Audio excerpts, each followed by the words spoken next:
Evening all, live chat 86 here on Brooksy's Bass Corner, coming to you live all the way from London town here in the UK. Hope you're well. Hope your bass playing's going fabulous as well. It's Tuesday evening, isn't it? 8 o'clock, innit? You know, Brooksy's Bass Corner. The only regular bass live chat I can find on YouTube. I can't find any others. We're here every week right up until December the 17th, week before Christmas. So come on in if you want to talk bass guitars, bass amps, effects, strings, accessories, cleaning stuff, how to set a bass up, how to build a pedal board, how to do your first audition as a bass player. Maybe it might be your 100th audition as a bass player. Who knows? If we can offer some help, some advice, some pointers, that's what we're here for. So come on in. You're amongst friends.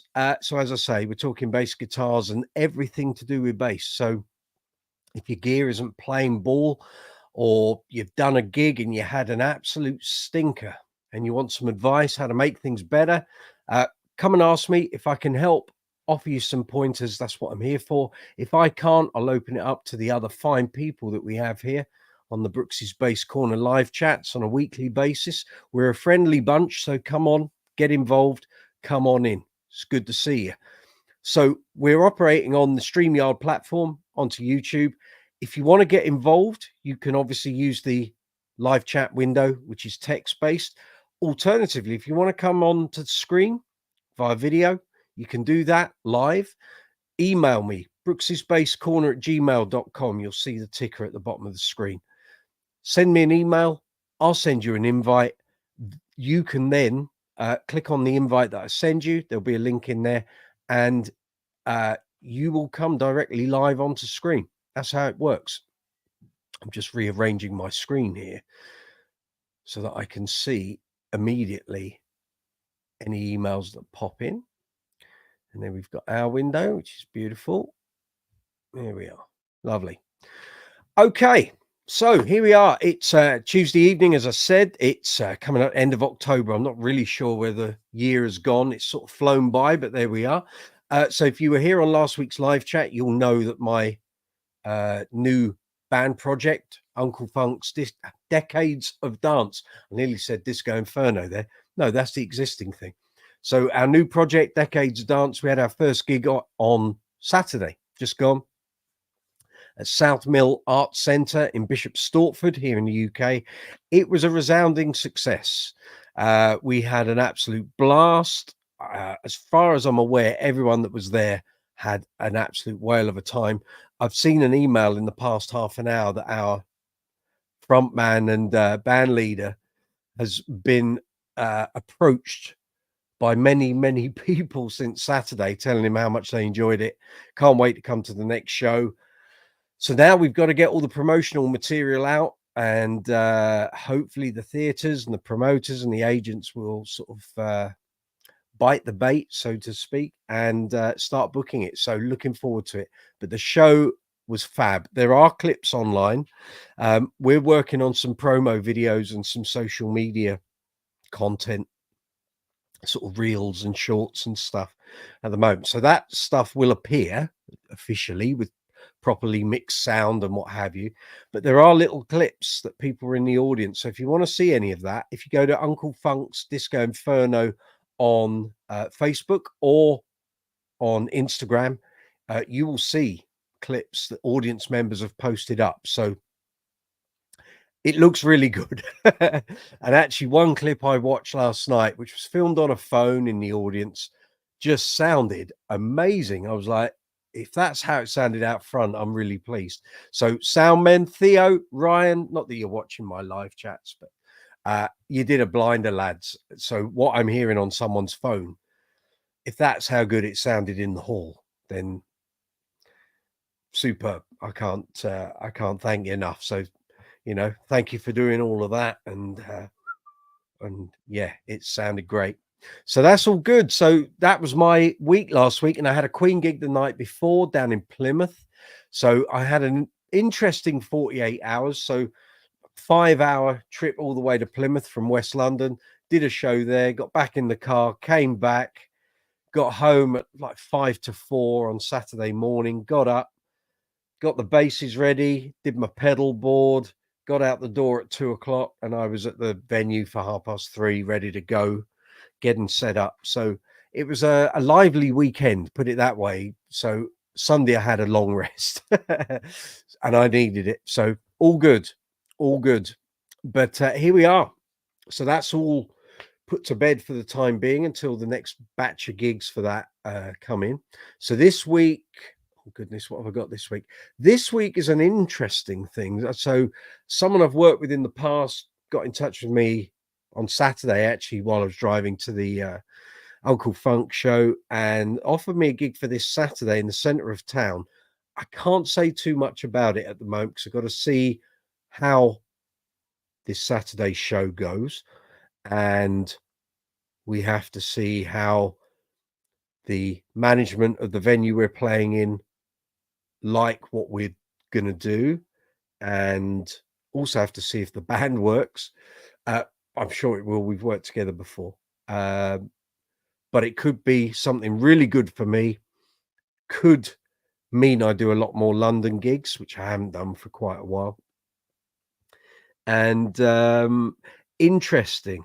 It's very interesting. A lot of work I've got to put in over the next couple of days in terms of learning songs, but hopefully it'll all sort of come to fruition. I can sort of divulge a little more next week once we've got this Saturday out the way, because by then we'll know what the lie of the land is. But yeah, we'll see what happens.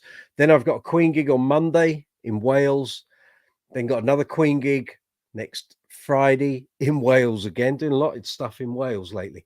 And yeah, so just gigs are ongoing, but there we are. So anyway, here we are, live chat 86 here on Brooksy's Bass Corner. If you've not been on one of the live early, Mike, make sure they're all in. Right, Brooksy's Bass Corner live chat. If you've not been on one of the live chats here on my channel before, you're very welcome. It's good to see you. This is the video window.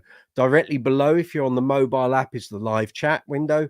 If you're on the desktop version, the live chat window is there. At the bottom, you'll see there's a section that says chat or post a comment or comment.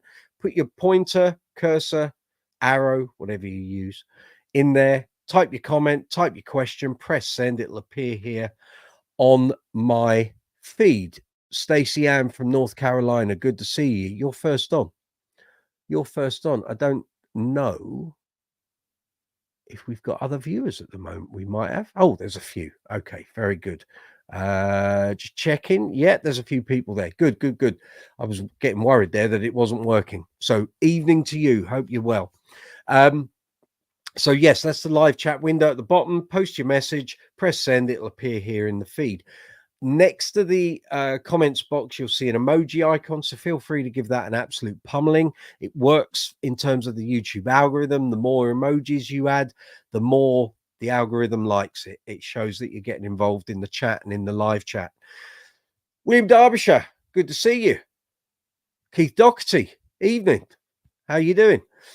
So next to the emoji icon, you'll see a rectangle with a dollar symbol in it. That's called Super Chat. Allows you to make a financial donation to the channel. You don't have to. Watching the videos and watching this video is free. But if you want to help the channel out, keep us running, keep us up and running for years to come, feel free to make a Super Chat donation. So like I said, there's a rectangle with a dollar symbol in. Hit that. That's how that works. There's also the Super Thanks facility, which exists on every video here on Brooksy's Bass Corner, because we're a monetized channel. So if you watch one of the videos and you find something useful or helpful, or I give you some advice that you think, I didn't know that, that's really helped me out of a problem, you can donate to the channel in that way. So obviously on the live chats, we have Super Chat. For every video here on the channel, we have Super Thanks. So those icons for the Super Thanks exists underneath the video window. So you'll see a thumbs up and a thumbs down. Please give the video a thumbs up. It makes a hell of a difference how YouTube views this video, how it promotes it to other bass players on the platform. If you're going to give it a thumbs down, then please leave a comment. Let me know what you don't enjoy or what's not working for you. That's the only way I can try and improve the videos, make things better for you. Next to the thumbs up and thumbs down, you'll find the share arrow, so you can share this video out to email, social media, and websites. There's a download save option, so you can save the video to watch at a later time. There's the shop icon, which allows you to buy Brooksy Space Corner branded merchandise. We've got caps, we've got the mouse mats, we've got the mugs, of course. Da-da.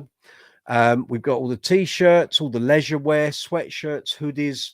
There's about 160 items on there, 15 designs. Feel free to check out the merchandise through the shop icon. That will go via YouTube. If you want to help the channel more directly, then please use the merchandise links in the description box, and I'll come back to those in a moment. So you see the shop icon, you'll also see the super thanks icon, and I think there's like a watch later icon as well there. So then underneath the icons, you've got the description box. In there, you'll find timestamps for the video. Once we've finished tonight's live chat, it gets uploaded onto the YouTube platform. By midday tomorrow, I'll have the timestamps. So everything we talk about tonight, any questions you have, any videos we reference, or anything externally on the internet that we need to, or that I need to point you towards, there'll be links in the description box. Those timestamps allow you to jump through the video. If you don't want to watch the whole thing, you can jump to the various sections. You can also do it via the timeline, which is on the bottom of the viewing window. You'll see a red timeline and little notches. Those correspond to the timestamps in the description box. After the timestamps, you'll find the Brooksy Space Corner merch. It's not mine, it's Prince, isn't it? It's not one of my t-shirts. I'm going on autopilot there. Made of fluff, mate.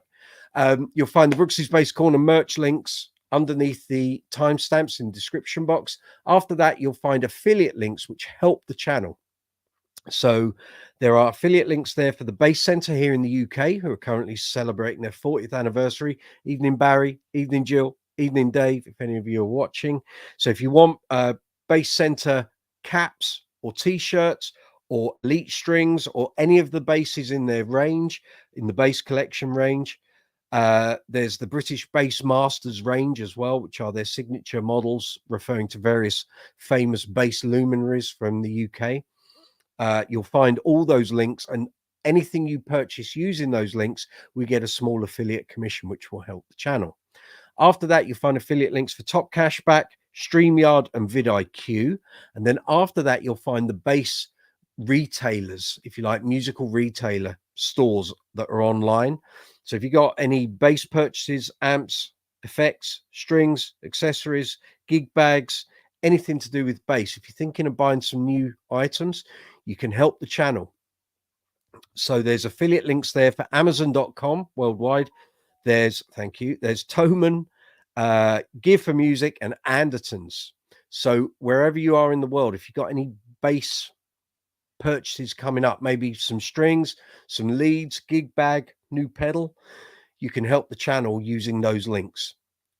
We don't get a huge amount. We get a small affiliate commission, but all those small commissions add up to make a bigger commission. That's what keeps the channel running. Then after the affiliate links, you will find social media links for, take a deep breath and do it in one: Facebook, Instagram, Twitter X, Be Real, Discord, Reddit, Quora, and TikTok. There we go. So let's get on to tonight's live chat. Stacey, YouTube asked me a question about your live chat. Told them you were entertaining, informative, novel, and useful. Well, thank you. I appreciate it. Thank you. I hope that has some positive resonance within the algorithm. Joe Goose, good to see you, my friend. Hope you're well. Stacey again. George Iliadis from Australia. Good to see you, George. Welcome, welcome, welcome. Stacey, Steffi from Germany. Good to see you too.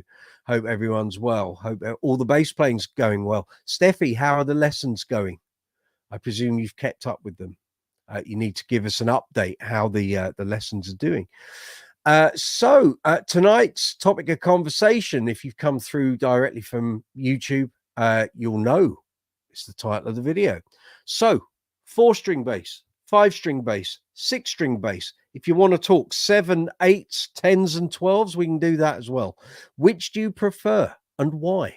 It's a topic of conversation constantly on bass forums the world over. So there are the dyed-in-the-wool 4-string users that won't use anything else, Then there are the 5-string users that won't use anything else. 6-string players tend to be a little more flexible with their choices. My personal preference, those of you that watch the channel for long enough, you'll know generally I tend to prefer 4 strings, usually because the bands I play in musically, there's a lot of frequencies going on. So, for example, in Uncle Funk's Disco Inferno and now the new project, Decades of Dance, we've got a 9-piece band. There's tracks there, there's horns, drums, keys, guitar, bass, multiple backing vocals, male and female lead vocals. There's a lot going on, a lot of frequencies. I could start using a 5-string in that setup if I wanted to, but I'm always wary that 5 strings can just clog up the frequencies. It's fine if you don't have a keyboard player or horns or what have you, and you've got a bit more frequency space to play with. But generally, in a lot of the bands I play in, a 5, as lovely as they are and as great as they are, A, it would kind of be overkill, and B, you're not always totally sure that the lower notes on that low B string are going to come across. And there's also the tonal difference. So you can have a 4 and a 5-string model of the same bass from the same range from the same manufacturer. I've got a 4-string Stingray and a 5-string Stingray here. They don't sound alike. They don't. It's an urban myth that's existed for years that if you like a 4-string Stingray, then and you want to be a 5-string player, then get a 5-string Stingray. Certainly, there are some elements that are similar. The necks are very accommodating, but they sound totally different. Okay, they're not the same bass.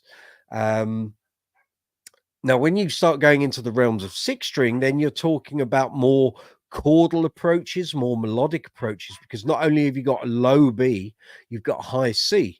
Now, some 5-string players choose not to have the low B. They have their basses tuned E, A, D, G, and C. So they get that upper string.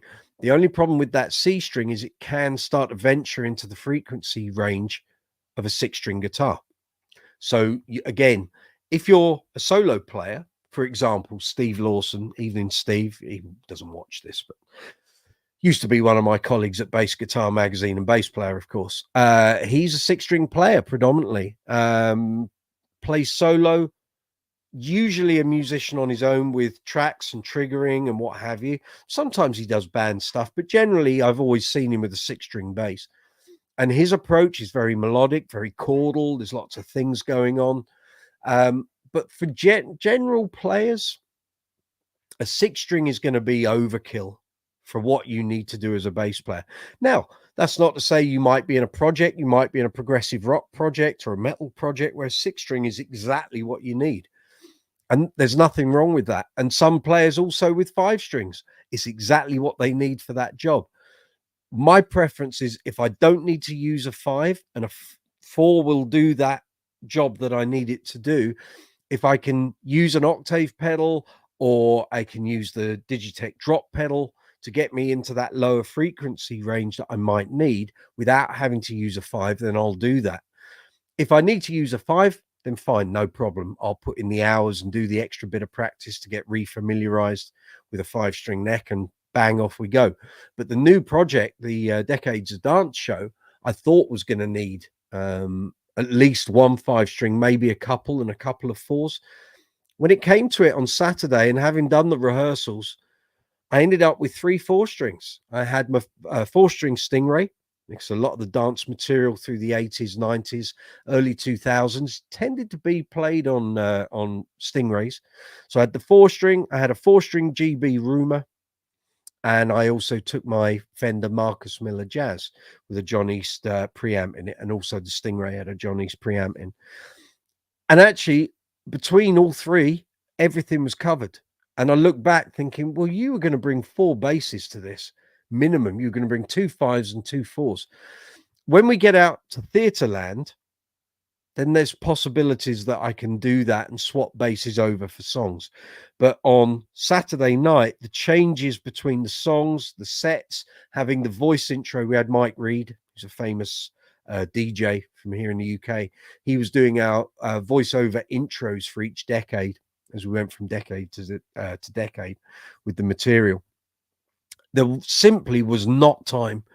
And even though I knew most of those intros lasted 20 to 30 seconds, my brain was going at like 100 miles an hour, making sure the pedals I had were turned on, turned off.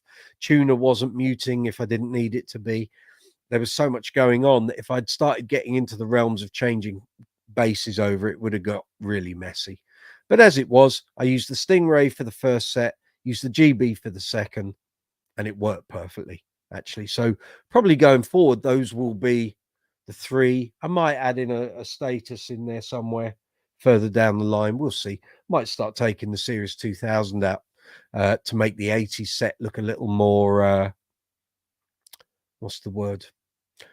So I'm fitting in with that sort of decade thing. But it all worked really good. So, yeah, I didn't feel the need for the 5. There are probably 2 or 3 songs in there that if I was using the 5 might be a little easier to play, maybe. But we'll see further down the line. Like I say, we've only done the one show. Now all the promo gets rolled out. Hopefully there'll be gigs in the new year. We'll see. Some festivals for it. And the ball will start rolling. And then we can start refining little things. And from the bass end, I still think there's probably a pedal going to come off the board and something else might go on. So I went with the board, as I suggested last week. I ended up not adding a chorus pedal, and the aftershock, the Source Audio aftershock for the distortion and fuzz, I really didn't need in the end. And I did put on the Mercury Flanger, which is from Source Audio. I used that flanger about 4 times. And each time I used it, I looked over at the keyboard player and he was getting it in his ears. He was a very happy boy. So that told me that was working. It was working for him anyway. So yeah, let me know. What's your preference? 4-string, 5-string, 6-string, maybe something more. Maybe you're a 12-string bass player or an 8-string player, or maybe a 7. Let me know. Let me know what your outlook is, what works for you, what doesn't work for you. Some people, anything over a 4, they can't even get to grips with it. I've seen that. Back in the early 90s, 6 strings were all the rage. And I can't tell you how many auditions I went to for bands when I was at university, especially here in London, where you turn up, and I used to have my Kubicki Factor, the pink one. So that's not necessarily a great bass to take to an audition, because that's going to turn people off. But there we are. And I probably lost a few auditions by taking that. It was what it was. It's what I had at the time. But you turn up with a 4-string, and there would always, without fail, be one or more bass players that would turn up with a 6-string. And I can remember turning up for soul band auditions, and people turn up with 6 strings, and they didn't even get their bass out of the case. The band leader would see it coming out and go, that's not what we want. That's not what we're about. It's got to be a Fender or a Stingray or something of a 4-string nature that look relatively traditional in bass terms. So, you know, sometimes you think you're taking something that's got the bells and whistles and it'll solve, you know, you're very at home with it, but it's not what the band want to see. I've known bands turn away bass depths and bass players because they insisted on playing a 5-string, not a 4. Seen it happen. I've heard it happen. So yeah. So let me know, you know, what's your preference? What works for you? What doesn't work for you? And tell me why. So let's get into the chat here. Bill Derbyshire, you prefer a 4-string. Very good. But if I play a 5, I set it up with a high C and not a low B. That's what, there you go. You're not the only player that does that, Bill. Very good. Steffi, let's see. Sorry, I can't get my cursor off the screen. I can see. Steffi says she's getting there slowly with her bass lessons. Pretty busy again, doing another internship at the moment and working until the evenings. Very good. Okay. Joe Goose, good to see you, mate. All I need is a 4-string bass with a Boss OC2 bass octave pedal. If it was good enough for Jacko, Marcus, Mark King, Stanley Clark, yeah, we've heard that one. Yeah, there's something about 4 strings just tonally that works, and you know, Leo Fender got it right the first time of asking, pretty much. So yeah, you know, I'm with you there. A 4-string will pretty much do most things I need it to do. But occasionally you do get bands where they say, no, you've got to have a 5-string. It's got to be a 5-string. And I will fight tooth and nail to see if I can do it with an octave pedal, or also the boss, not the boss, the Digitech drop pedal. But if someone insists, no, it's got to be a 5, that's fine. I'll do it. It's not a problem. Daniel Venancio, welcome. You're new to the channel. I don't think we've had you here on the live chat before, but you're very welcome. 4-string for you, but also have 5, but you never touch it. I'm sure you're not the only one. I'm sure you're not the only one. We'll get a few people that say that. But you're very welcome. Good to see you. Welcome to the channel. Kev Allen. Evening, Kev. Strangely, my first bass was a 5 with a bottom B. These days, I'm more a 4-string player. I run a 4 EADG and a 4 with F sharp, B, E, and A. I have an 8, but it's chorded. Okay, cool. Cool. Just going to grab a drink.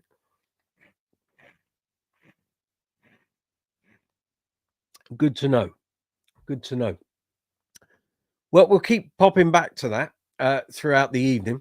But feel free to discuss your thoughts on that, and other people will no doubt come in and say other things, and yeah, we'll discuss this at length. But it's interesting to know, because you do get periods where there's fads of this. So like I say, in the early 90s, John Patitucci, there were so many jazz fusion guys, Jeff Lorber, I'm thinking of someone else, aren't I? Jeff Andrews, and Alain Caron, and you had all these players. Jimmy Earl was another guy. He used to be in all the Warwick ads with his 6-string Warwick thumbs and streamers.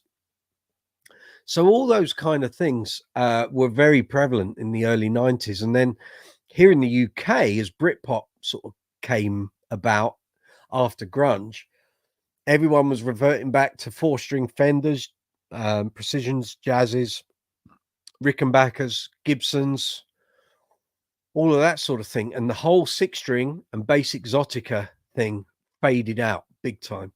And you saw manufacturers starting to address it. Bass retailers were addressing it. Those things they would order and they would just sit on the wall and they wouldn't sell. And everyone was willing to pay top dollar for old vintage Fenders, Gibsons, Rickenbackers. So, you know, we came into the 2000s, that was still kind of happening, but suddenly all of a sudden, all the bass players on TV here in the UK were using 5s pretty much.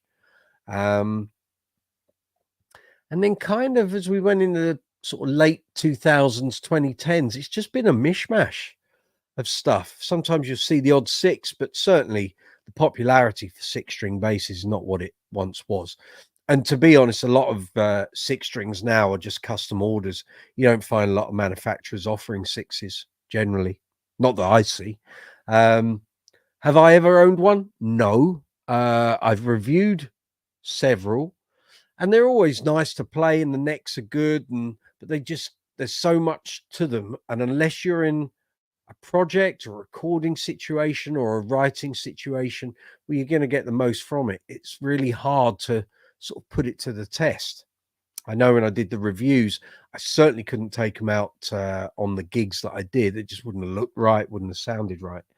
So generally my 6-string bass reviews were always conducted here at home or in rehearsal studios.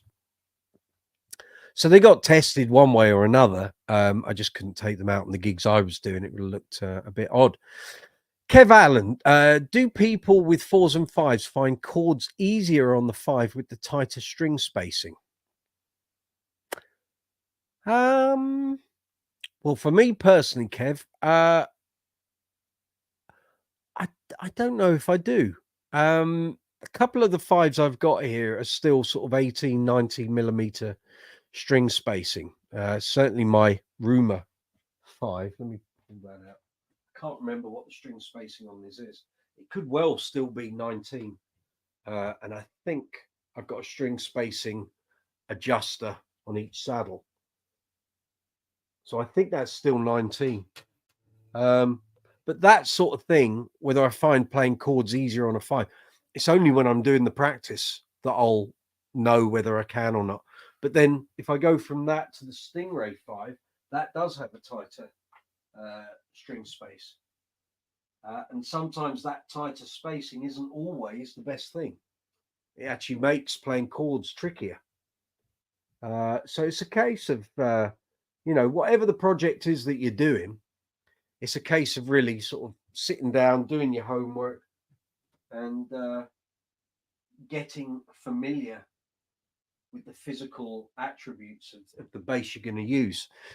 I'm always a big advocate that if you're learning stuff as a dep, or it's something you've never done before, or even if it is something you've done before and it's been a while since you've done it, always practice with the bass you're going to use on the night.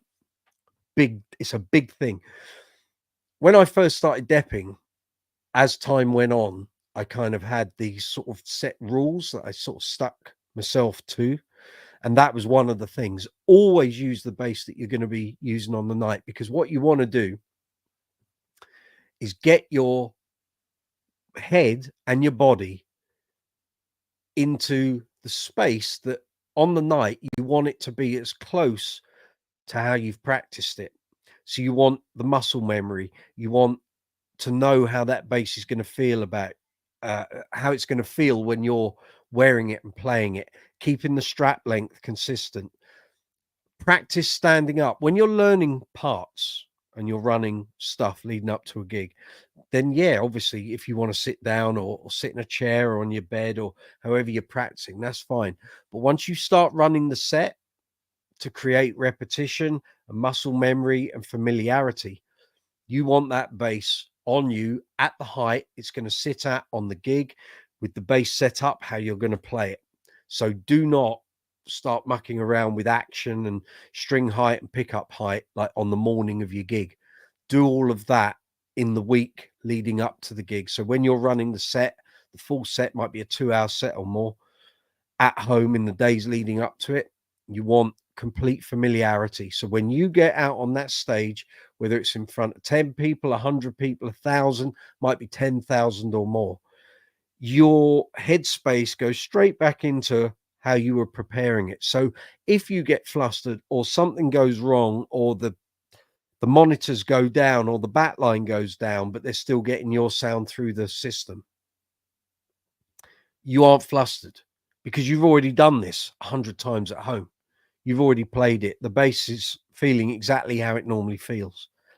So you want that level of sort of consistency. I keep saying familiarity, but you only get that by doing the groundwork at home. So when you get on the stage, you can just roll it straight out. So yeah, for me, do I find playing chords with a tighter string spacing easier? Depends on the bass, personally, Kev. Some things might be, other things might not be. And look, how many bass players complain about trying to slap on a tight string spacing on a 5-string? Lots of people do, and yet they might play one with a wider string spacing and complain about that. You never know. I don't think there's a definitive answer there. Bill Derbyshire. I did own a Dean Rhapsody 12-string. You're brave. And a Spectre 8-string, but they still effectively played as a 4. Yeah. They never went down well at a blues jam. No, I suspect they wouldn't. I'm interested to know how you found the Dean Rhapsody. So you've got basically 3 strings for each main string. So how was that? And fingering chords, I'm sure there was a lot of barring going on. And I'm sure you were hopeful that none of those strings snapped. I've never actually played a 12-string bass. Never had one in my hands, but I'm sure it sounds lovely. I just wouldn't want the head strain of worrying about strings going or setting the thing up, especially if it was in the middle of winter when necks can tend to sort of bow and banana a bit. Russell Zorner, good to see you. You went looking for a couple of 6 strings when you wanted to get into Tech Death and Lost Lonely Boys. Okay. And where did your journey take you? What did you buy? Or did you try a couple and decide they weren't for you? let me know. Don't forget, you can join in live by video here on Brooksy's Base Corner on the live chat. Email me. There's a ticker running along the bottom of the screen. You can email me at brooksysbasecorner@gmail.com. I'll send you an invite. You click on the invite and then you're through. So if you wish to talk to me directly by video, you can do so. Alternatively, you can leave a text message in the live chat window and it will pop up here in my feed and I can respond to it. Kev Allen. I wonder if anyone here has tried the Ibanez SRAS7, which is the 4+3 fretted fretless thing. I saw someone I know selling one a while ago, I think on Facebook Marketplace. I think they bought it with intentions of it becoming their new thing and realized quite quickly that it wasn't. It wasn't their thing and they had to sell it. It looks interesting, but at 1.25k, not interesting enough for the experiment. Well, that's the deal, isn't it? You're going to buy one unless you can find one in a shop somewhere like PMT here in the UK, who tend to carry a lot of Ibanez stock. You may find Base Direct in Warwickshire may have one or can get one because they've also now started taking on a lot of Ibanez stock. So it's one of those things. You don't want to buy it blind. You want to try one first if you can.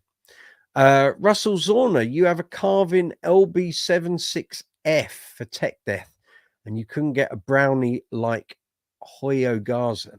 So I ended up with a metallic grey Hohner B bass Pro 4. Hohner B basses. Loved them. Loved them. I had the model that came before the B bass, which was called the Hohner Jack, which is a bit like a status copy, but it basically had all the Steinberger hardware for the bridge. And yeah, very good basses. Russell Zorner picked up a Washburn MB6, which is cool, but I don't need it. I like it, but I don't need it. Thought about defretting it, give you a 6-string fretless, wouldn't it? You have a B bass 5 as well. It's probably going to get a 4 at some point. I really like maple. Very good. Iran Katera, good to see you. Play some Primus. I'm not... I appreciate Primus, but I certainly couldn't play any. I've never learned any Primus in my life. I think I listened to the Seas of Cheese album probably in the mid-90s, and that would be my only Primus thing. If someone here can play some Primus, wants to come on here live to entertain this young man, then that's cool. But you're very welcome here on the channel. Is it Iran or Aaron? Be one or the other, won't it? Anyway, you're very welcome. Got any questions? Anything to do with bass you want to ask? Let us know.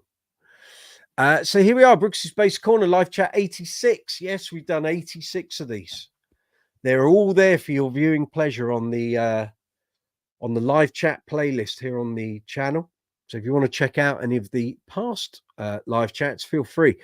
Our first one was nearly 4 years ago in December 2020 when we were in the middle of lockdown.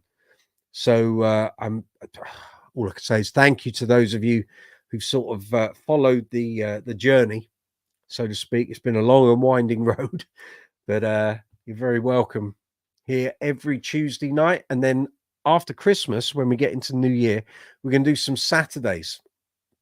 The reason for that is back at the start of this year, when we came out of Christmas into New Year, a lot of the big YouTube channels get their biggest views for live chats on Saturdays, I guess because people are at home, they got weekend time. Also, just after Christmas, people aren't spending because they've blown all their money in for Christmas. So they're trying to save a few pennies and not go out to the shops. So we're going to do some Saturday afternoon. Well, it'll be afternoon here in the UK. It'll be Saturday morning for those of you in the US. And in other parts of the planet, it will be Saturday evening or Sunday morning. But we're going to do some Saturdays. So providing I don't have a gig that I have to be out the door in the afternoon for, we'll be doing them. So that should be good. It might well be we do the Saturday and the Tuesday and maybe give the Saturday afternoon a slightly different slant. We will see. Bill Derbyshire. Yes, the Ibanez A Schuler SRA57 is a very interesting bass, but as yet I've never gigged it. But you do own one. Okay. Let us know your findings, Bill. Let us know.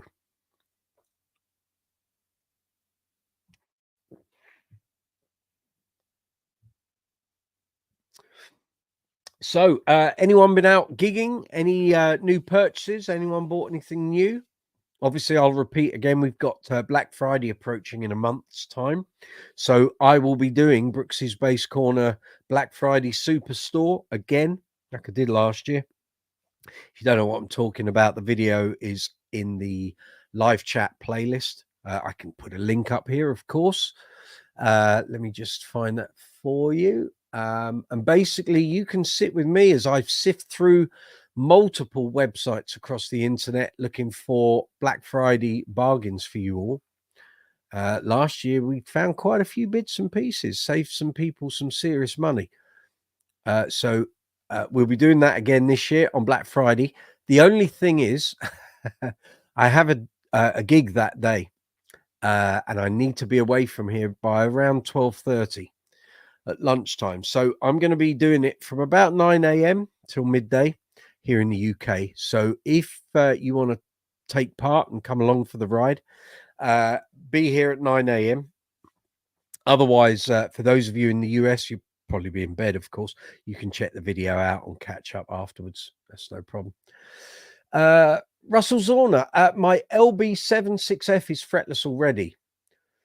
I'll show them all off when I'm cleaning them up and going through all the stuff I've piled up. But you can find Carvin LB series basses for good deals often. Yeah. My cousin had a Carvin. It wasn't an LB, but it was a really nice bass from, I think it was the late 80s. It had all sort of effects built into it. I think it had like a phaser built in. It's great. Lovely bass. Russell, if I had any room left, I'd probably never stop picking stuff up. Have to establish an outgoing flow, though. Yeah, I agree. There are at least 15 instruments I want to buy right now. I think that's most of us have got that affliction. A bunch of nice vintage Ibanez acoustic guitars popped up for like 250, 300-ish US dollars. If I had room, I'd buy every one at that price. Yeah. Yeah, I get it.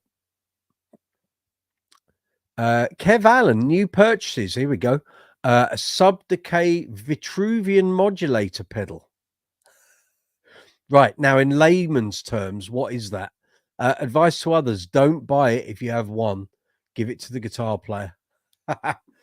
Right, I'm guessing modulation, so we're talking chorus, flanger, phaser, all of that sort of thing. I'm guessing.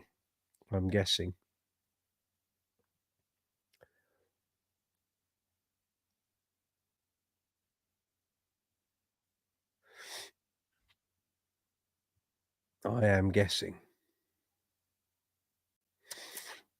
Obviously, I need to do the regular shout out. A big thank you to the new subscribers. All the likes, shares, comments, everything's in green arrows, channels going upward, all positive, all good. So if you're one of the new subscribers here to Brooksy's Bass Corner, thank you very much, and you're very welcome here.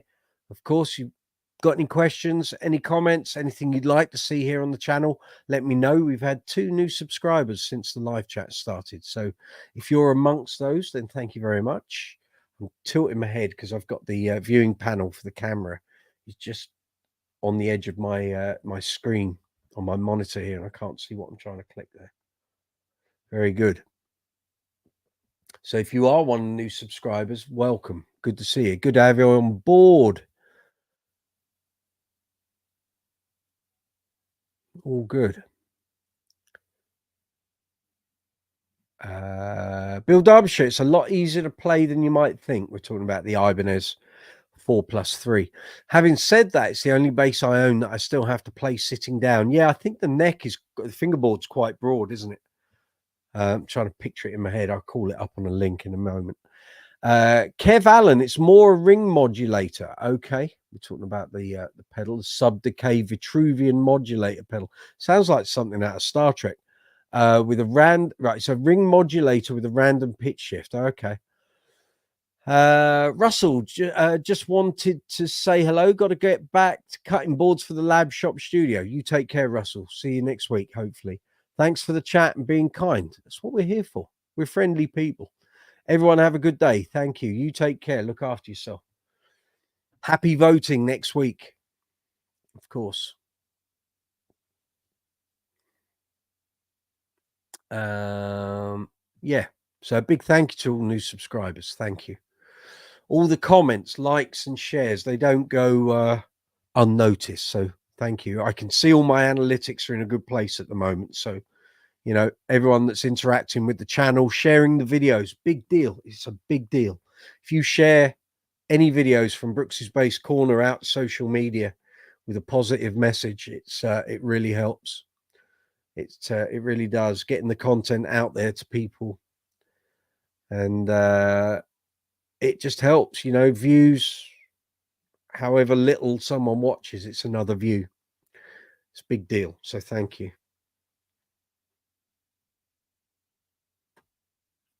All good. All good. So if you've got any questions about anything here on the channel, or you want to talk about bases generally, or you want to come in here on the live chat live by video, you can. Just drop me an email, brooksysbasecorner@gmail.com. I'll send you an invite. You click on the invite, you come on here live. All we ask is no swearing, no rudeness. Don't be aggressive in any way, and everything's good. Thankfully, none of you ever are these days, so it's great. We filtered out the idiots very early on in the life of this channel. So, very good.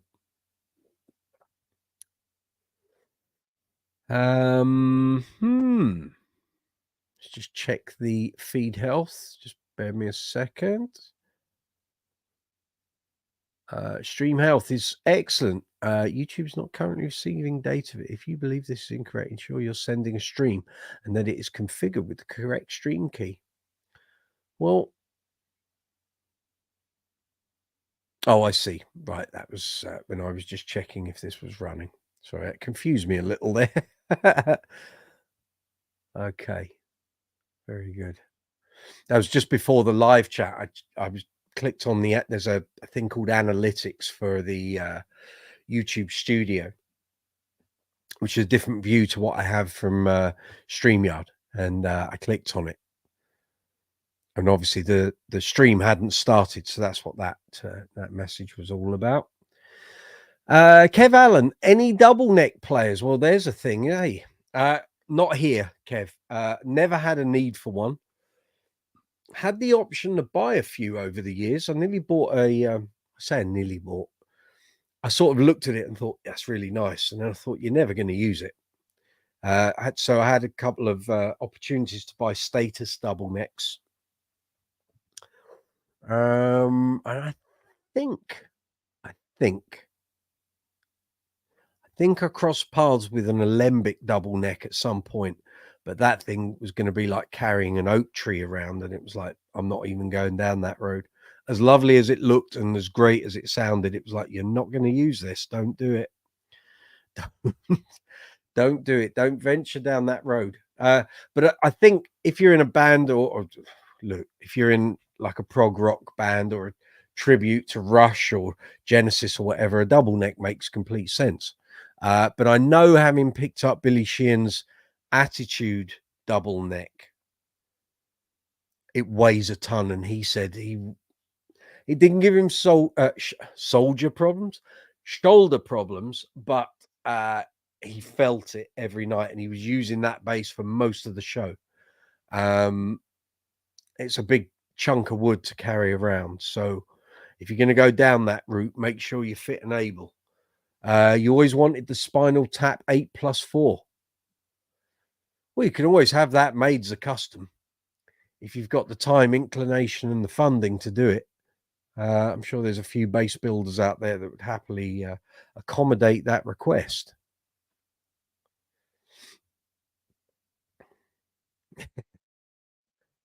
I'm sure they would. The thing with double necks is when you want one, you can't find one. and then when you're not looking, they sort of appear out of nowhere.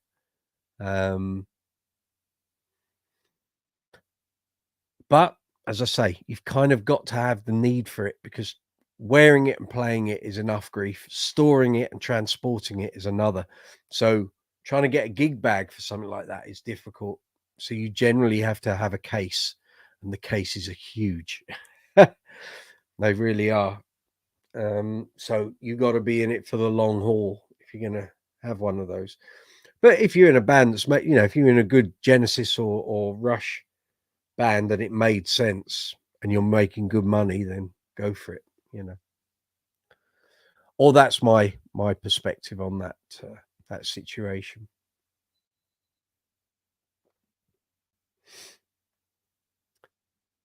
So here we are, Brooksy's Bass Corner, live chat 86. 86 of these we've done. I can remember the first one. It was an interesting experience. And here we are now, 4 years later, and we're going along quite nicely. Thank you very much.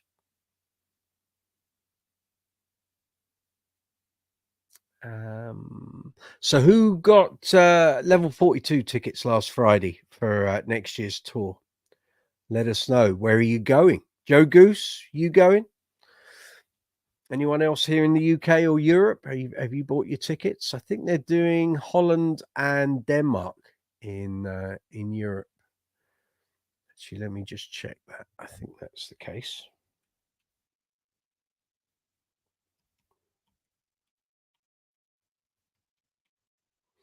Going to see Mr. King and Friends. Let's have a look.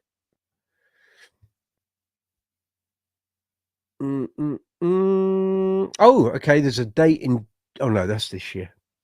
There's some dates in Germany, Switzerland, Holland, in the next couple of weeks. Yeah, starting 9th of November.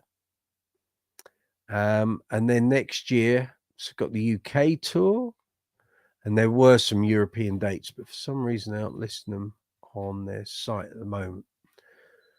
But anyway, you'll have a fab time. Haven't decided where I'm going yet, so there's a few dates that are quite close to where I am.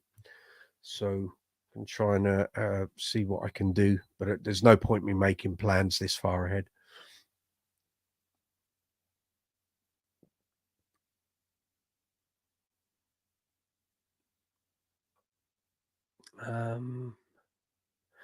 Anyone interested in the football tonight? English League Cup, Carabao Cup.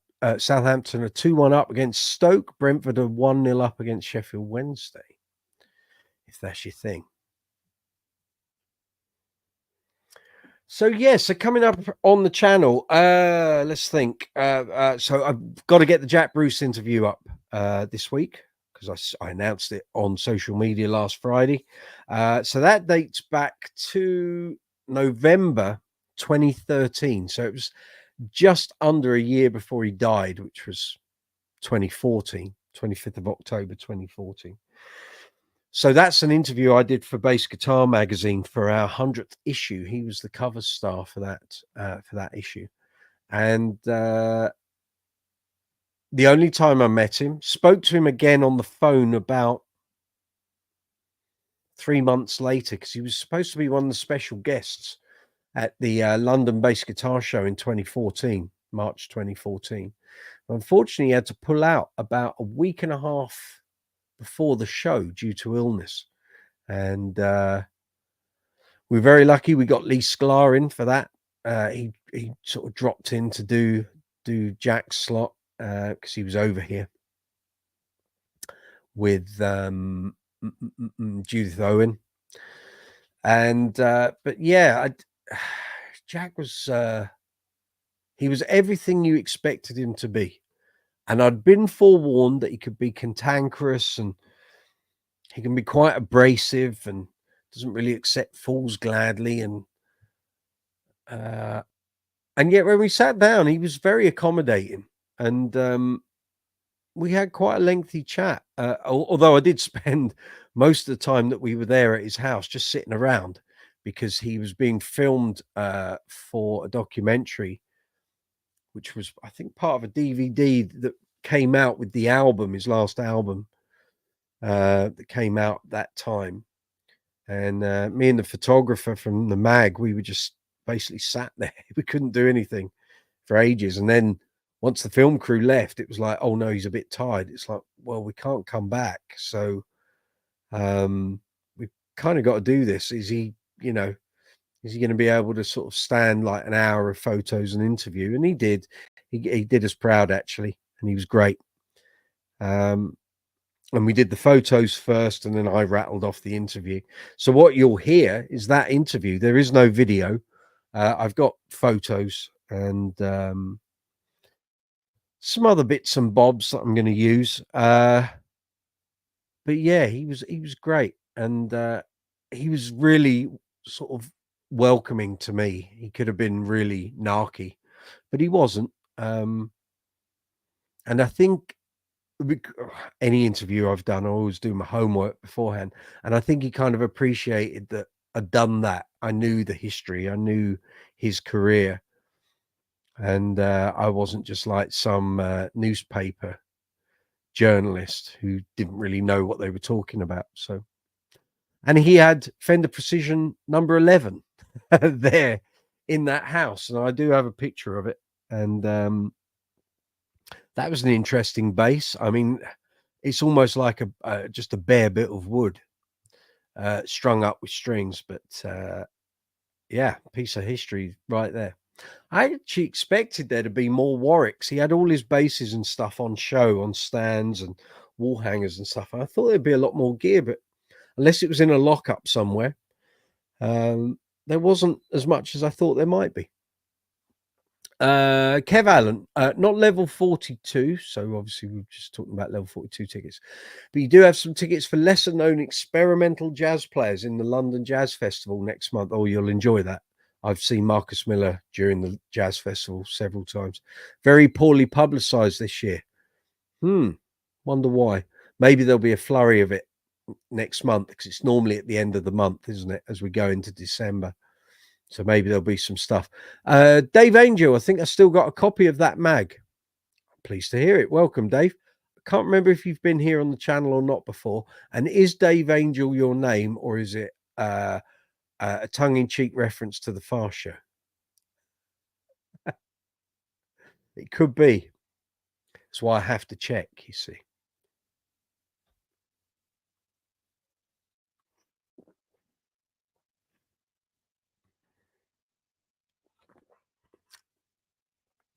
Back to Kev's thing about Jazz Festival. I know Marcus was here last year for the Jazz Festival, so I think I've seen him 3 times at that. Your name's Bill. Cheers, Dave. All right, Dave. Very good. There we go. You're very welcome here, Bill. So if you can hear a dog yapping in the background, it's the Chihuahua. He's got the hump. Not with me, just I know my partner's winding him up. So Charlie Chi.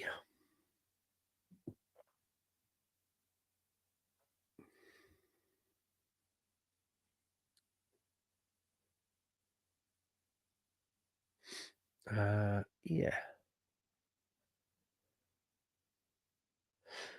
So as I said last week, is there anything anyone's looking out for on Black Friday? Any particular items?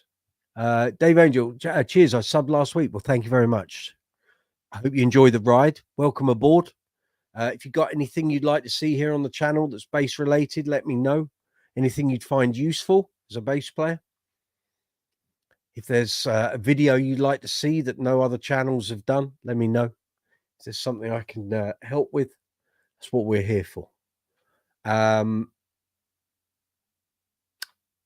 Yeah, anything anyone's looking or keeping an eye out for on Black Friday.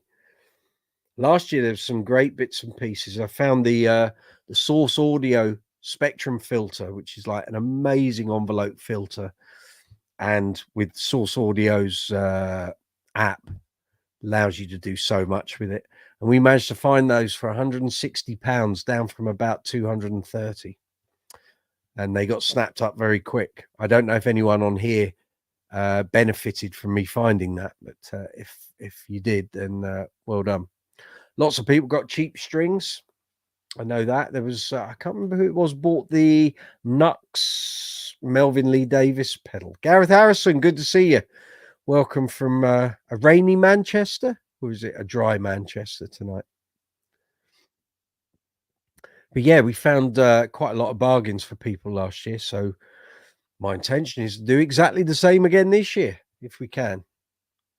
I'll be checking all the websites. I do actually already have a list of the sites I need to check, and I'll be doing it in the sort of days leading up to Black Friday. So if I see something that's immediately a bargain, like the strings were, they did it on the Monday last year before we got to Black Friday, then keep an eye on the channel and I'll post on the community tab.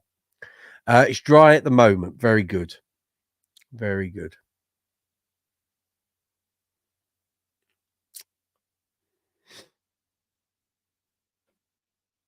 What's news with you, Gareth? What you been up to this week? Thank you for all the posts as well on Facebook. Messenger.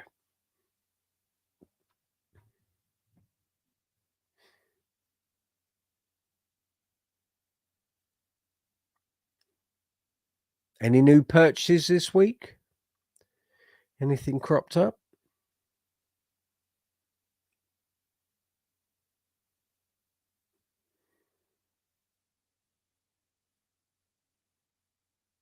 So I have to say, the what have I done with the box? Where have I put it? I think I put it in there, haven't I? So those of you that have been following the developments for the new band project, you'll know I bought the Boss AW3 dynamic wah pedal, and I wasn't entirely sure it was going to be useful. I probably overpaid for it secondhand on eBay. Well, I can tell you, it absolutely worked a treat on Saturday. I used it on about 4 songs, and I'm kind of in love with it. I think it's outstanding. And I'm going to sit in here and sort of get to know all the controls. Just literally small turns of each control make a huge difference. I didn't realize it was quite that delicate, but it really is. And on Saturday, it was an absolute godsend. I'm suddenly thinking, why didn't you buy this pedal a little sooner? You could have used this a lot over the years. So if you're looking for a really funky envelope filter that doesn't cost the earth and does what it says, I saw a couple of demos of it before I bought it. So it kind of has a vocodery quality. It sort of shapes vowels within the filter,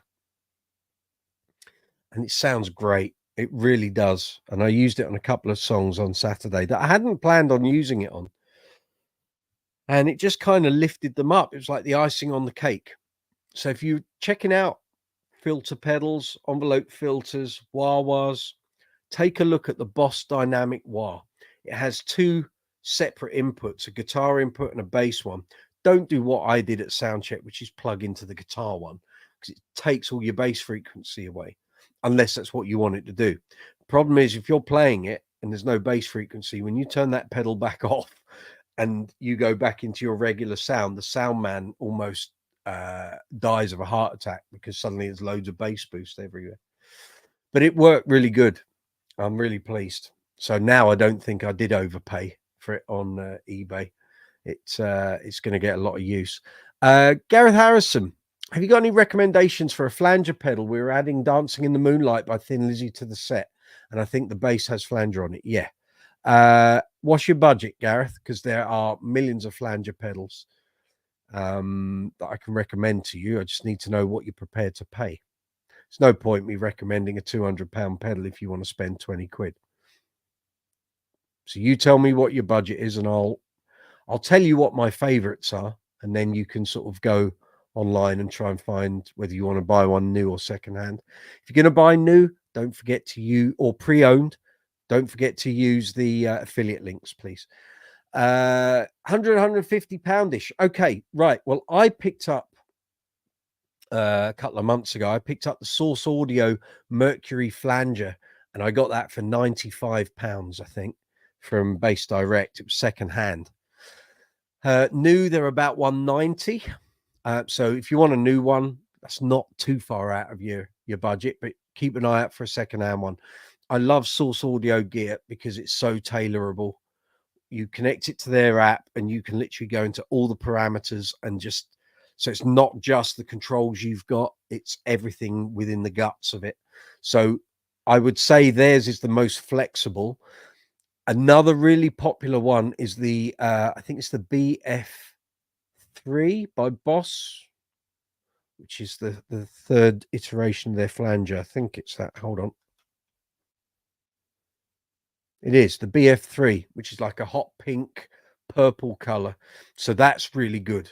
Really good. I haven't got one and I've come close to buying one several times. And I think I might still get one to do a video of here on the channel. So have a look at the Boss BF3. You've got the TC Electronic, which is the Vortex, I think, which is really good. And then there's also the MXR Bass Chorus Deluxe has got a flanger effect built in, and also bear with me a minute. Oh, it's the box bass. The EBS chorus pedal has a flanger effect in it as well. So all of those you will find in your budget secondhand, and sometimes you might find them new. So any of those will be great. Keith Doherty says use the Boss BF3 for Dancing in the Moonlight. There you go. Great pedal. All of those will do flanging, but as I'm finding myself, as I go down a very long and winding road of using effects, you can have 10 of these things and none of them sound the same. So if you can get yourself to a store, maybe get to a PMT and try out all the examples of bass flangers. You may find a guitar flanger is what you want. I notice kind of differences, nuances, if it says it's a bass flanger as opposed to a regular flanger. Just try these things, you will only know. And if you can, take the bass that you want to use it with you if you're going to try out gear. Makes a big difference. Kev Allen, Atlancia Bass of Japan do a full range of basses from 1 string all the way to 6. I want to see the 1 string one. I know a few musicians who that would be their ideal. A 1 string bass. Great source for 1, 2, and 3 string basses. I'm all for the 3 string bass, I have to say. Gareth Harrison was looking at the Eden Astra Flange. They are £40 new. Now, I have a problem with the Eden stuff now because basically it's a name of a brand, like with Trace Elliott, that has a great history and great gear in its past. But I'm not necessarily convinced that the new stuff even touches the cloth of the old stuff. So basically now it's just a brand name. It's not Eden as we knew it. I don't know where that stuff's being made. It'll probably be China. So really it's just a brand name. The badge is stuck on the pedal, and it's just coming out of a Chinese factory that does electronics. £40 new. Kind of tells you everything. Now, if you use it and you like it, great, go for it. I can't vouch for how roadworthy it is or anything. I've not seen any of this stuff. The last Eden stuff I saw was around about 2009, 2010, which was when Eden had just started coming back. But again, it was a brand name. It wasn't the old Eden that we knew through the 90s and early 2000s. So tread carefully with that stuff because I couldn't vouch for it. I don't know. I don't know what the build quality or sound quality is like. But if it floats your boat and £40 is what you want to pay, then go for it. Kev Allen, flangers, gear for music as a really cheap one, £36 with a power supply if you only want it for 1 song. Well, there you go. I have to say, I was using it on the flanger I was using, the Mercury flanger I was using on about 4 or 5 songs on Saturday. It just gave me, and I suddenly thought, why haven't you had one of these on your board before? So it was a worthwhile purchase for me. And like I say, I picked up my one for about 95 quid. I think, hang on, I'll tell you exactly. It was.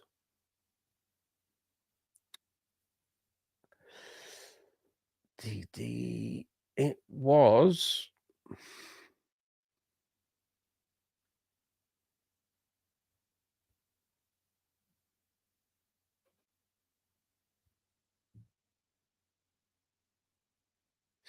It was, he says, £99. There we go. I thought it was 95, but okay. 99. And so with that and the Boss Dynamic wire on the same board, those are the two newest pedals I've bought. Both got used reasonably extensively, so was very pleased. Good purchases.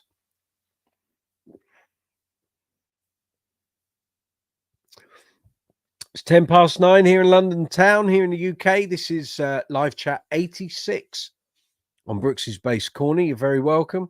Come on in. We're talking bass guitars, bass gear, effects, strings, leads, gig bags, anything to do with bass, really. So if you've got any questions, post a comment, type in your question, send it. It'll appear here in the live chat. And then I can reply to it. And if I don't know the answer, I'll throw it open to the floor. And one of these fine, learned individuals who come onto the Brooksy's Bass Corner live chat each week, one of us will be able to help you.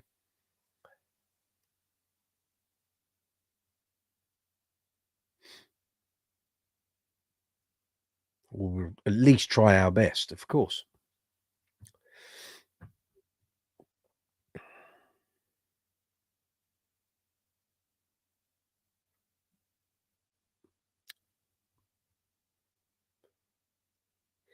So if you want to come on to the live chat live, you can email me, brooksysbasscorner@gmail.com.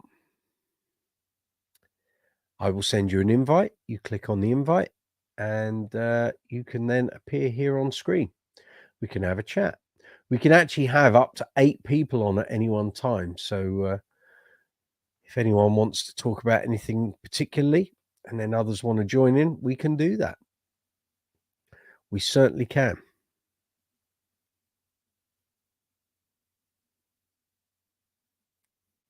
Don't forget, we have the super chat and super thanks facility. So if you want to help the channel out, keep the channel going, allows me to get all the bits and pieces you see on here on the channel, all the lights, the cables, mics, the cameras, the basses, pedals, strings, all the cleaning stuff for the workshop videos.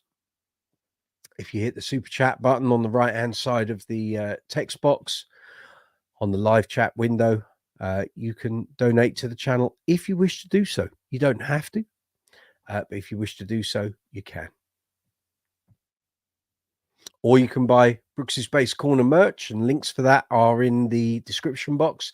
And we have the affiliate links. So there are affiliate links there for, rattle them off, the Bass Center here in the UK, Top Cashback, vidIQ, StreamYard, Amazon.com,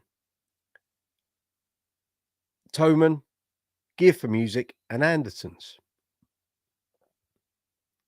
So if you've got any bass related purchases coming up, or something in tonight's live chat makes you inspired to go and buy something, please check out those affiliate links, because any sale or purchase that incurs an affiliate commission helps the channel a great deal.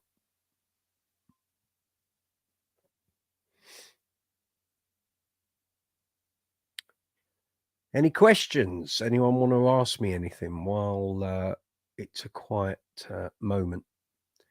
Got any questions, bass related? Let me know. If I can help, it's what I'm here for.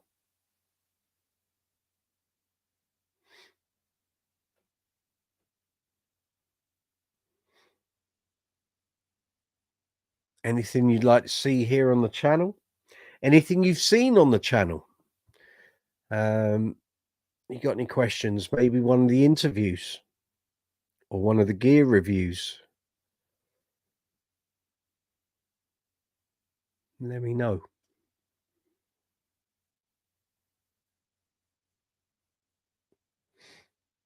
Gareth Harrison, getting an itch to build Oh, a Fender Bird Gibson Thunderbird type body with a Fender type neck. Okay, have you built basses before, Gareth? Got to make sure you got the facilities to do it. Kev Allen, have you played the old West Tone rail bass? No, I saw one once. Didn't get my mitts on it. It was kind of gone as quick as I saw it. It was, I think it might have been at the London Bass Show. Someone brought one along, and they were talking about it with one of the other manufacturers, I think. And it, before I got a chance to talk to the guy, he put it back in his gig bag and he disappeared. You want to create a parts caster. Okay. Do you have the facilities to build a bass, Gareth?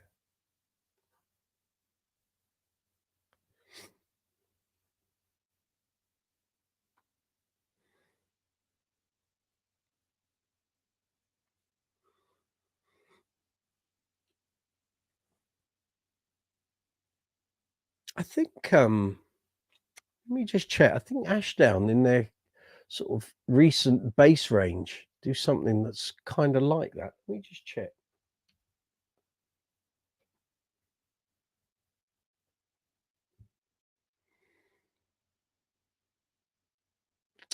Too many pop-ups on your bike. Ah, doesn't look like it. Maybe there was, but there isn't now.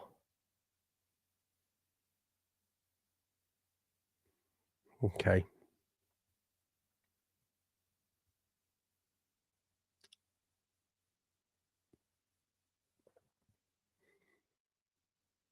Do you have those skills, Gareth, to build your own bass?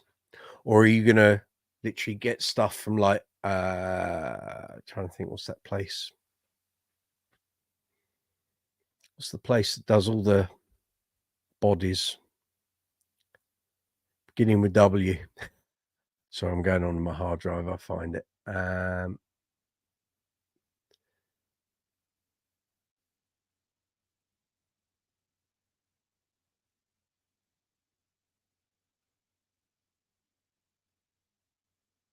keep thinking Walmart. It's not Walmart, is it?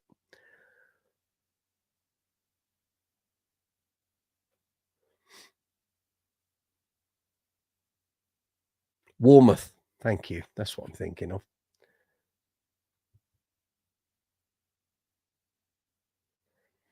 Have you thought of going down that route? You might be able to. So getting you should build a Fender Bird Gibson Thunderbird type body. I bet if you go on Warmouth, let's have a look. Might be able to save you a load of grief. You might be able to buy the individual bits and put them together that way. Bass bodies.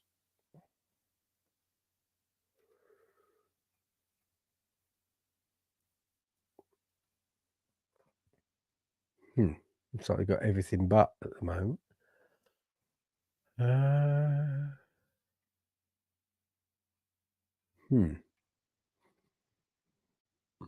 Maybe there's too much of a copyright infringement in that sort of realm. I know Sheldon Dingwall got pulled up when he came out with the D Rock, which is called the D Bird. Gibson went nuts. Sadly. Same bass, just had to change the headstock design a little and change the name. But okay, so you're thinking of buying a cheap Epiphone body and adding a different neck to it. That's yeah, do it. Do that. That would probably be the easiest and cheapest way, rather than you building a bass if you've never done a bass build before.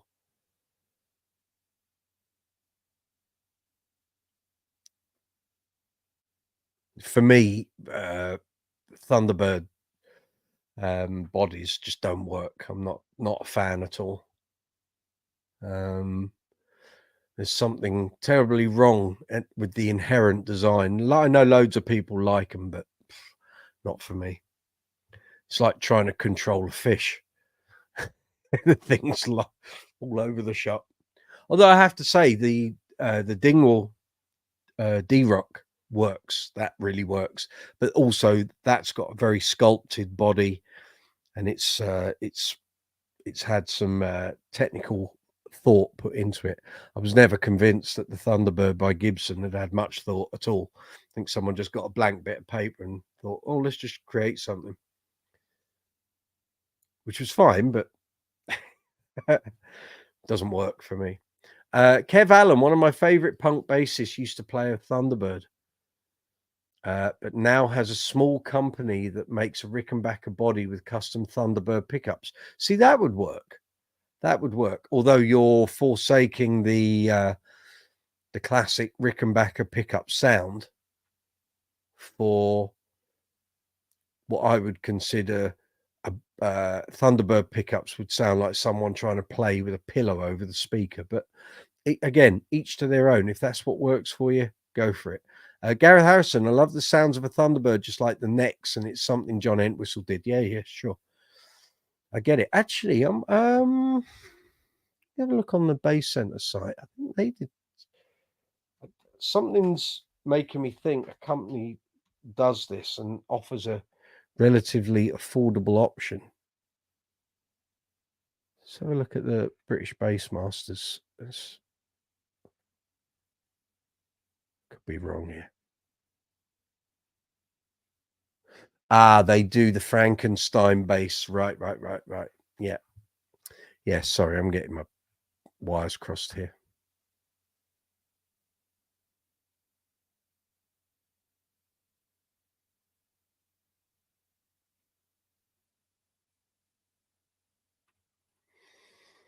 Not to worry.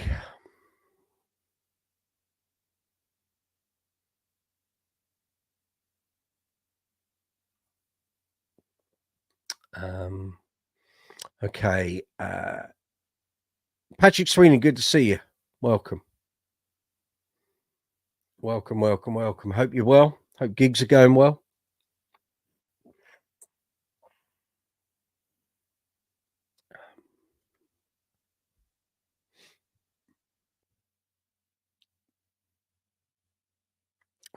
Right, that's all good.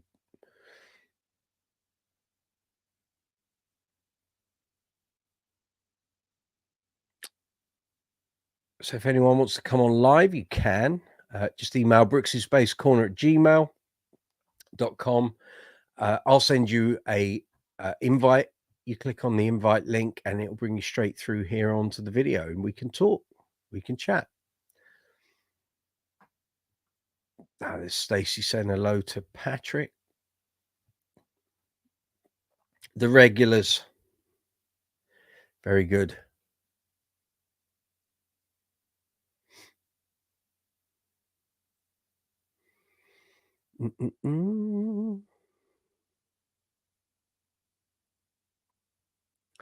Yeah.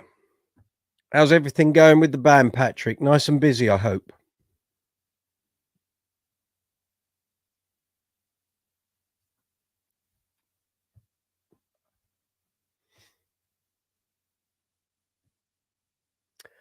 So for those who are just arriving, like the ever wonderful Patrick, we're talking about 4, 5, and 6-string basses tonight. Which do you prefer and why? Maybe you can't abide one of those. And I know plenty of 5-string players that will not touch a 4 at all. You try and have a conversation. No, it's got to be a 5. I can only play a 5. Like that's all they've ever played. I can only play a 5. It's slightly odd approach in my mind. Okay. You know, if a certain 4 was going to do the job better than the 5, why wouldn't you just use the 4? Oh no, I've got to have those low notes. No, you don't. Please, come on. People didn't have them in the 70s and they seem to get by perfectly okay. Now I know things have moved on. I know, 50 years on, if you can have a 5, why wouldn't you want one? It's opinion. That's fine. I have no problem with that. But I just find it irritating when people go, I can only play a 5. Please. Right. Here we go. Patrick Sweeney. Much as I'd like to buy another bass or two, wouldn't we all? We're in the middle of putting in a new kitchen, which is taking up time and lots of money. Been there. I know all about that one. Yeah, quite right. Gareth Harrison always used fours and added the hip shot drop to a few basses. There you go. That's the other way around it. Liam, good to see you. You're one of the weird bassists that like bass 6 over a contrabass. That's not weird at all. It's whatever you need to do to get your expression out, get your music out. If you prefer a 6, that's all good. I have no issue with that at all. Not at all. So you're going for the higher frequencies. And how does that work out? Do you find that clashing with your guitar players, or maybe it all fits together? Let us know. Let us know. As I say, I don't own a 6-string bass. Never have done. I've reviewed a few for the magazines, but never owned one. It just wouldn't fit what I did and how I play and what I need basses to do. Kevin Allen, need the low notes, just string the 4-string BEAD. Of course. Of course. You may need to cut the nut a little deeper, or even take your old nut out and put a new one in, and put the old one in a box in case you need to put it back. But there's always that. That's you can do that. If you wanted a bass that was constantly changing over and didn't need to be particularly expensive, you could remove the nut probably by knocking it through, as long as it's not glued in.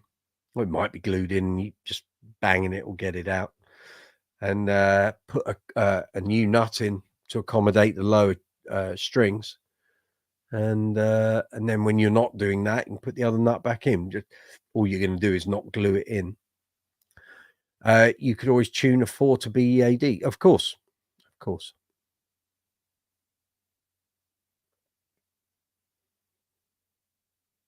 I hear you. You don't have one, but played many and prefer it. That's cool. That's cool.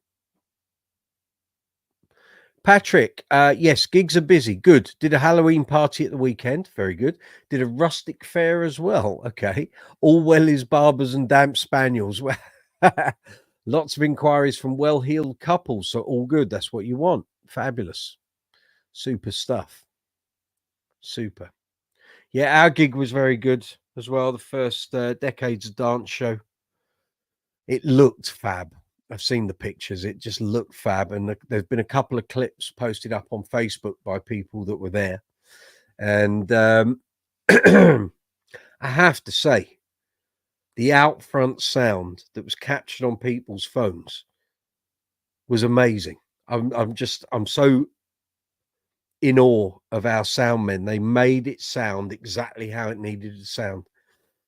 And with all the stuff going on, and like rapid fire medleys where some songs were only a minute and a half, lots going on. It was it all came together on the night. Just really pleased. Nothing failed, nothing didn't work. Everyone knew what they were doing. And I said to the band leader, actually, I said, this was the point of us doing 8-hour rehearsals 2 or 3 times, because it meant the work had been done, and thankfully everyone had done their work away from the rehearsal. So when we came in, we were running and tightening up, not people learning parts. That's not what rehearsal's for. And it all worked really good. Sounded great in my ears on my IEMs. And then like I say, to see phone footage from people in the audience, and the sound is off the scale.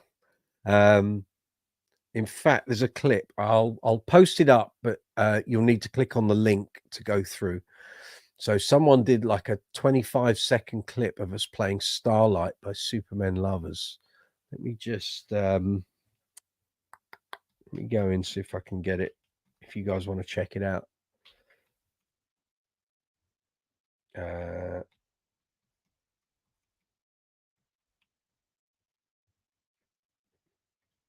Oh.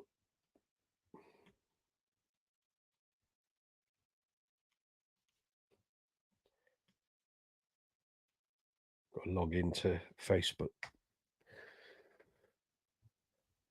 Oh, it's the old authentication, of course.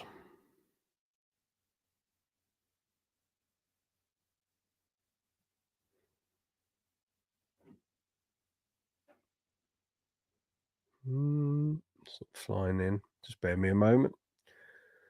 Yes, send it to WhatsApp then. Cute.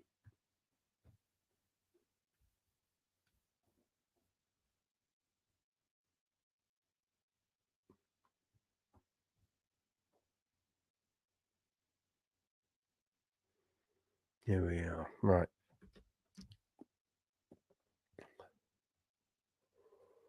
So I want that.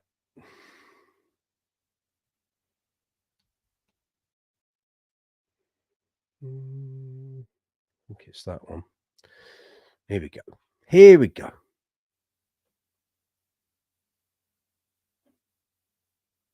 So yeah, this little clip. Now, how do I? Oh, I can't. Right, I did it on the phone app, didn't I? Right, let me. I know what I did. Give me a moment, folks. Diddly dee. I wouldn't go to such lengths, but it's really good. Cute. All right, if I send it to there.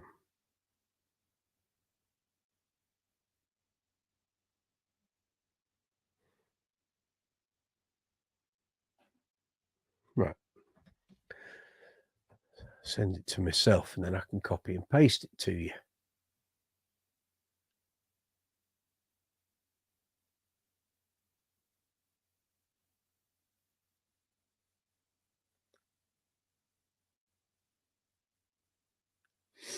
Just bear me a moment. It'll appear here in my email.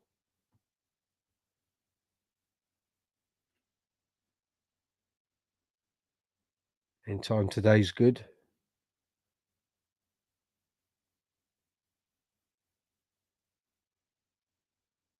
It's taking its time. Great. When you want technology to do something quickly, it takes its time.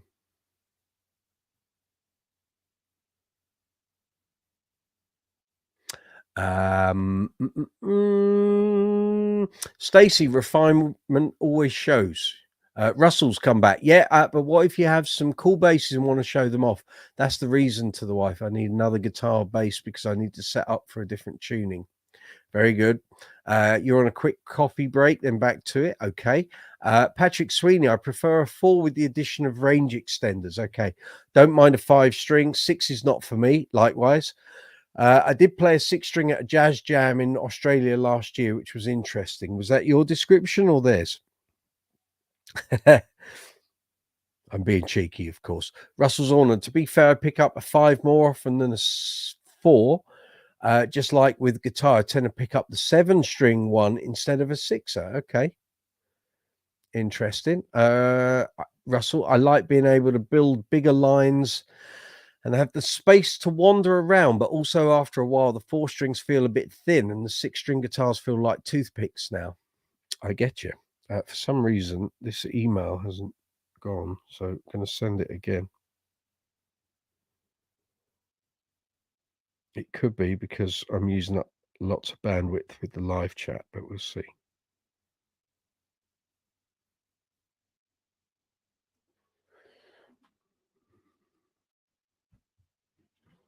And in fact, let's try that too.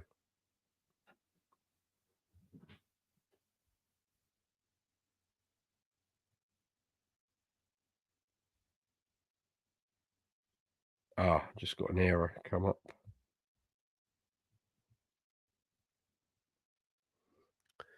Let's see if that's got it.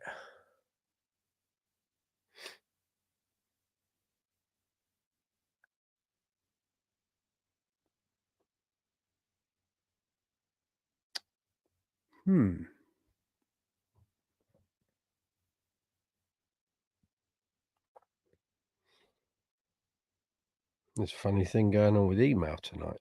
Great.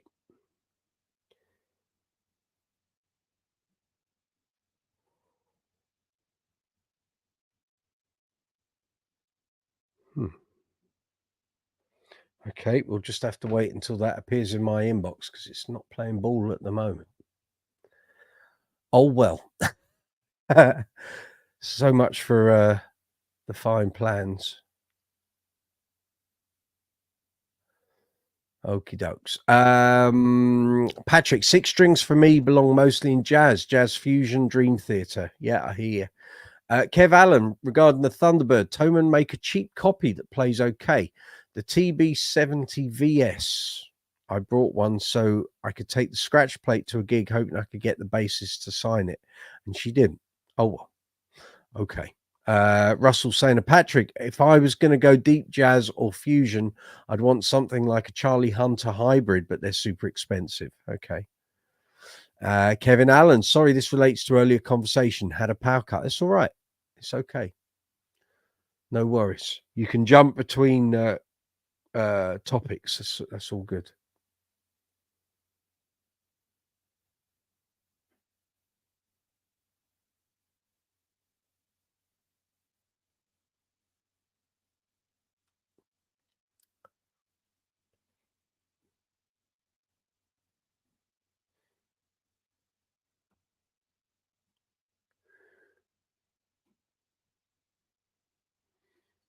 Okay.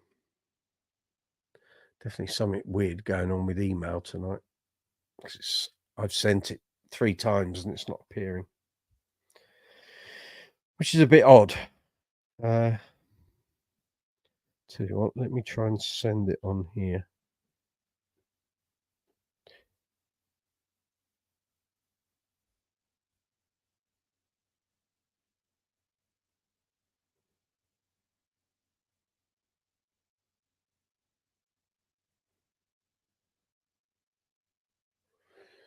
Let's see if that works. Says it's sent. Oh, something's happening. There we go. All right, gang. So here's a link to about 25 seconds worth of one of the songs. Have a look, have a listen, tell me what you think. You might like it or you might not. Song called Starlight by Supermen Lovers, dating back to 2001. Yeah. Let me know.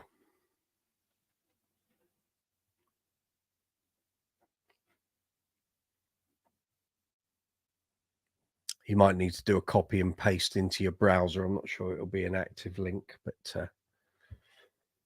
it might be. Oh, it is a clickable link.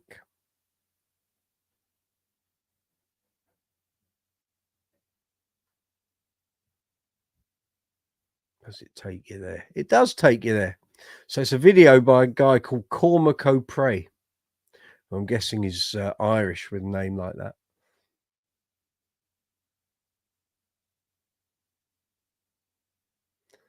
So have a look, have a listen. Let me know what you think.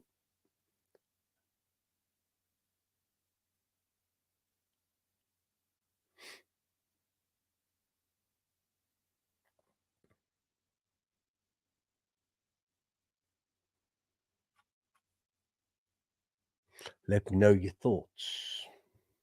There will be more video over the next couple of weeks. So unless people post stuff up, the next stuff will be the stuff that we put out, which will be social media with mixed sound and all of that. So it'll be good. It'll be good.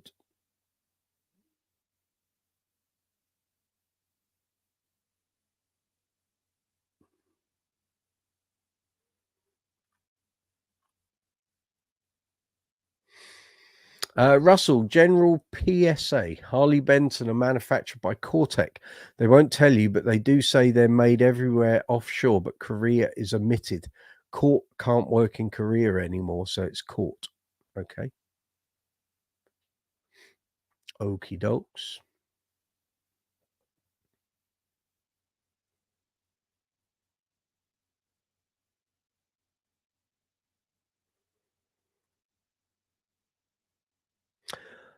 Heard someone say Toman. So for those who like to know where stuff comes from, generally, if they won't tell you in ad copy, it's Cortex. Okay, thanks for the heads up, Russell.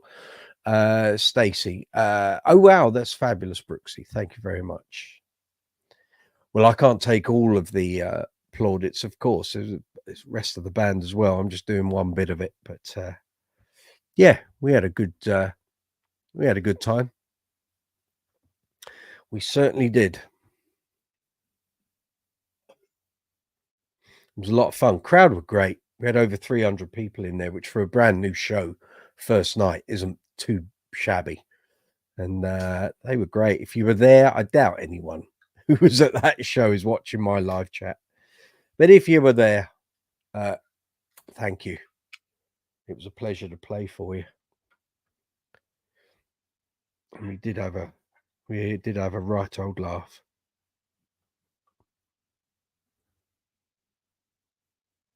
Can't wait to do it again. Can't wait to do it on a festival stage.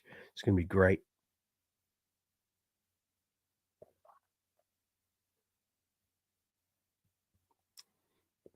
Brooksy's Bass Corner mug, of course. Every house should have one. My house got a few.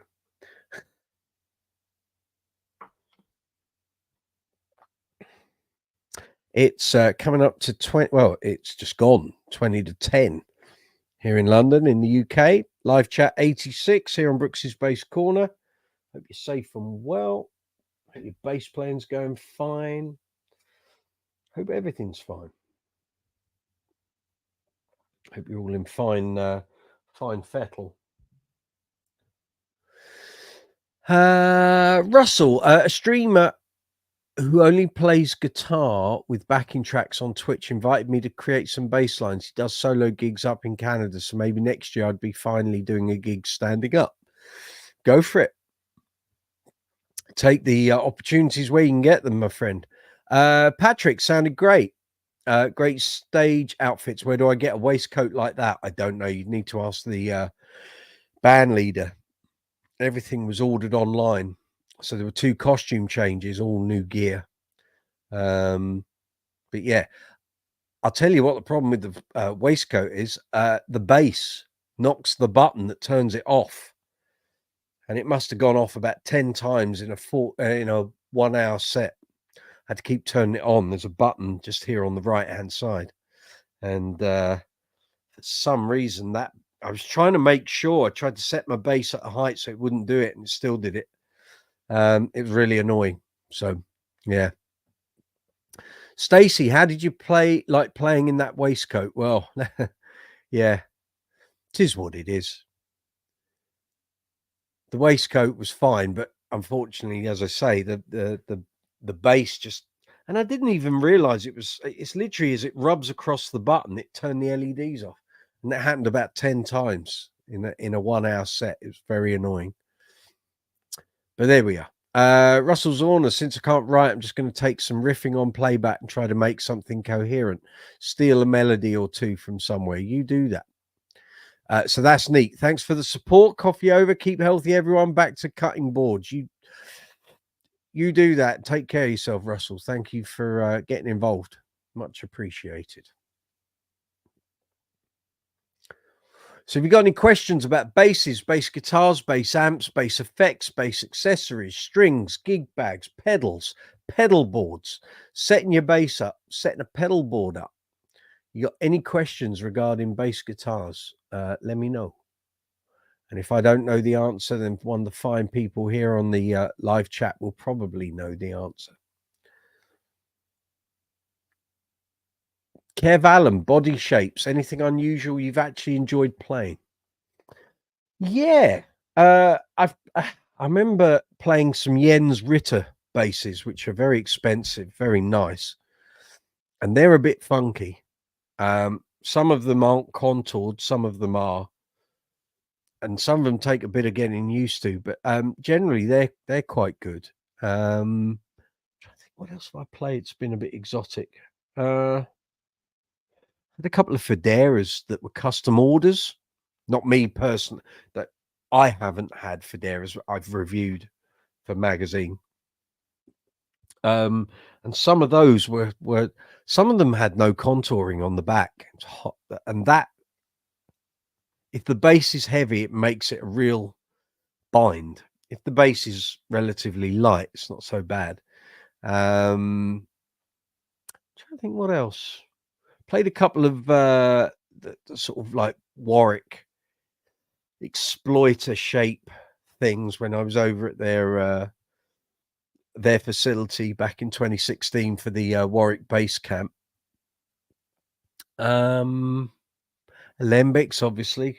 Sometimes you see a slightly customized one of those that's been made for someone to a specific requirement, and they can be a little esoteric. I think is probably the word I'm looking for there. The Streamline, the state of Streamline, that's a funny one, because in theory it should be hyper comfortable, but the weird thing is,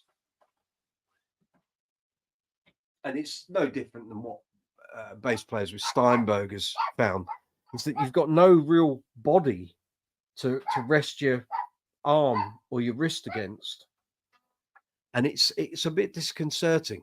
I think if you play the bass higher up, it's easier. But if you try and play it at sort of stomach level, it's a bit yeah, it's a bit funky, but it is what it is, and it's kind of a get out. You know, if you got to travel or do something where there's not going to be a lot of room, or you want something relatively easy to play, it's perfect. But it does, I've used it on a couple of functions, and I used it for a week of gigs in Nice, about 7 years ago, and it did take some adjustment, but you know, it's very thin, so very good in that respect. Kind of contoured, but not. It's just kind of rounded. But it's fine. You know, it is. Once you get used to it, it's okay. But when you haven't played it for a while and you go on a function or something else and you try and use it, it throws you a bit of a curve. That's for sure.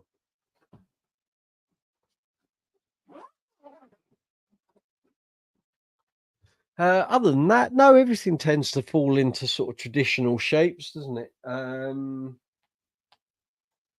think there's anything else here that's a little bit, well, there's this, of course, Harley Benton Marquis, which I think has got elements of the John Entwistle buzzard, obviously, in that upper horn and the way the body is, but it's contoured on the back. It's okay. It sounds good. And for those who've seen this on the channel before, it was 128 quid. So perfectly okay with that. And at some point, this might be a competition prize, but I tend not to do competitions at the moment because of various YouTube sort of pointers. So yeah, so there we go with that. Sorry, the JD's deciding it's going to move in the rack. Yeah. Kev Allen, so how about Explorer or Destroyer styles, since you didn't like the Thunderbird? Yeah, they're big and bulky. I think, like with an, actually, let me remind myself what the shapes are like.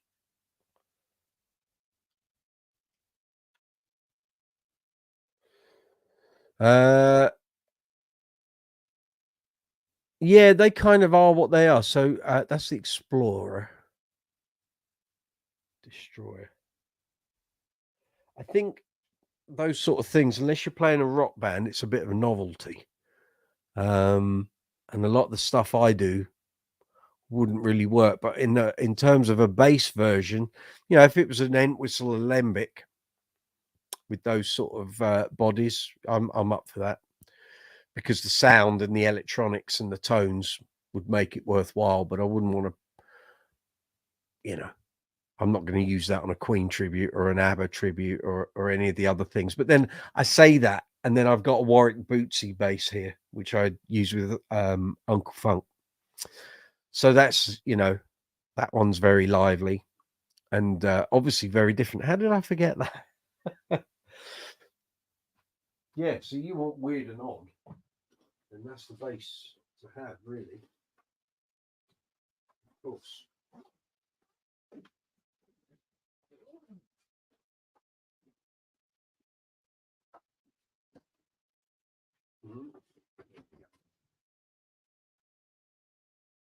Yeah, so I'll see your destroyer and explorer, and I'll raise you a Bootsy. Bootsy space base. Let's just take these off.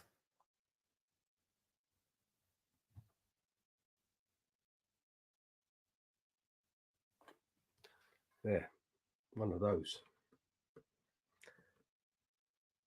So, still not got to the bottom of the weight shifting and position stuff. It is what it is. And off we go. If I put it on and I let go, and it just goes.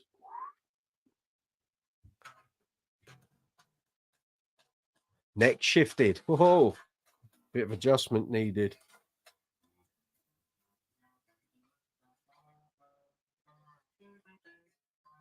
Haven't played it for ages. Haven't used it since about the beginning of June.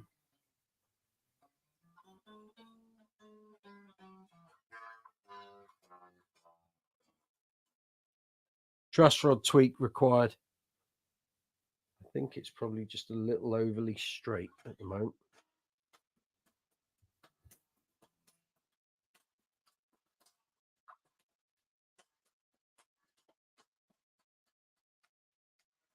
You can't see any of it because it's so low, but it's there.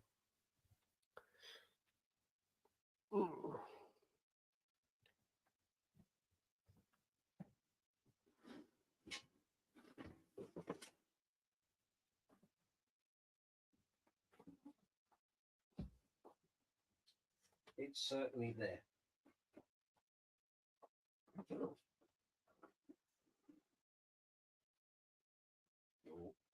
Slide in.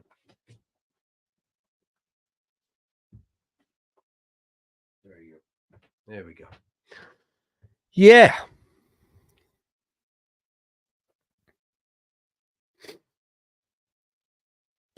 So if you want to join in live here on the live chat, email brooksy'sbasecorner@gmail.com.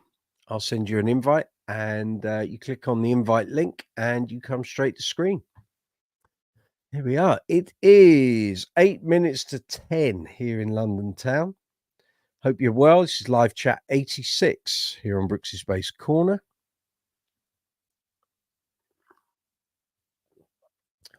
We're talking all things bass, of course, as we do every week. And tonight, discussing the merits, relative merits of 4, 5, and 6 string basses, 7 strings if you wish, 8s and 12s. Some people have a real mental block with some of them. So, Gareth Harrison, I've heard they have terrible neck dive issues. Which, the Explorer, the Destroyer, or the Bootsy bass? Which do you mean, Gareth? Kev Allen, you know I love Bootsy. He spoke to someone 5 away from me in a queue once. Yeah, he's a good chap. Which do you mean, Gareth? Terrible neck dive. Do you mean the Bootsy bass, or do you mean the Explorer and Destroyer that Kev was suggesting?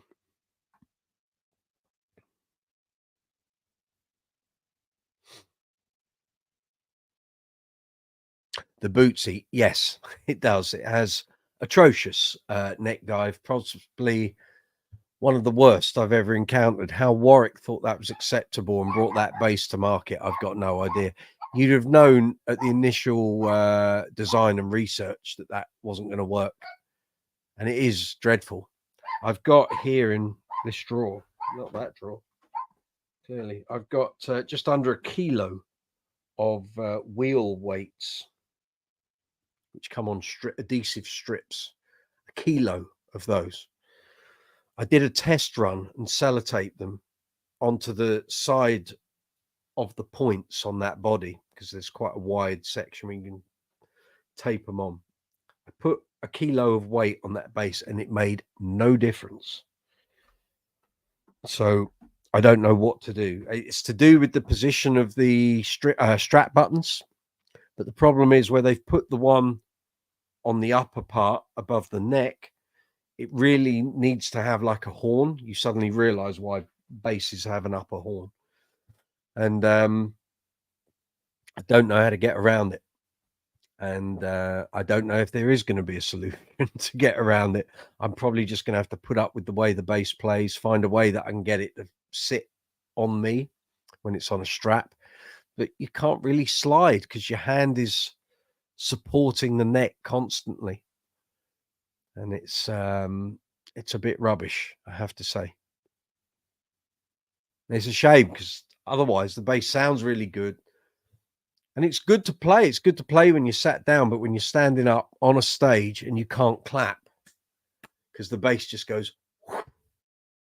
So basically the star's like under your chin and the headstock's pointing down. It just doesn't work. Gareth, could you add string through the headstock like an acoustic guitar? Well, there's an idea. I don't know. I haven't tried it. Maybe I will. If it solves it, great. I think I even tried it with something and it didn't really make much of a difference, but I'm willing to try it again and see. But I thought adding more weight to the bottom of the body would make the headstock come up and the body go down. But it didn't. It did nothing. Didn't change anything, which was a bit disappointing. But there we are. There we are.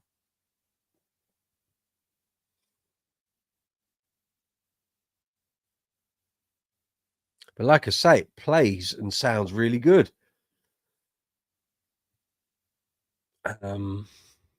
So yeah, I just can't believe a company like Warwick thought it was acceptable. I know it's part of the Rockbass range, so it's part of their cheaper range.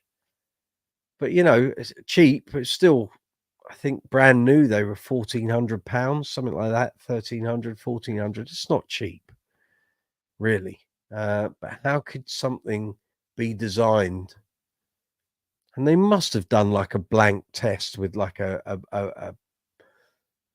bass with basic hardware attached, pickups, and you know, no paint work or anything, and checked it because it's crazy. Or a really wide strap that has a lot of grip. No, that didn't solve it. I bought the Groove Gear Neo strap. It's like 4 inches wide, huge, long, chunky thing. Useless. Didn't make any difference. Cost me 65 quid. Didn't make any difference. Unfortunately, I'm vegetarian, so I don't want to be buying leather straps and suede straps and all of that. And I can't find a strap that's going to make this bass work. It's all about the strap button positions. It really is. And I don't want to go re-drilling holes in the back of the body and stuff, because someone else on Facebook was selling a bass where they'd done that and they struggled to sell it. So got to keep it as original as I can, really.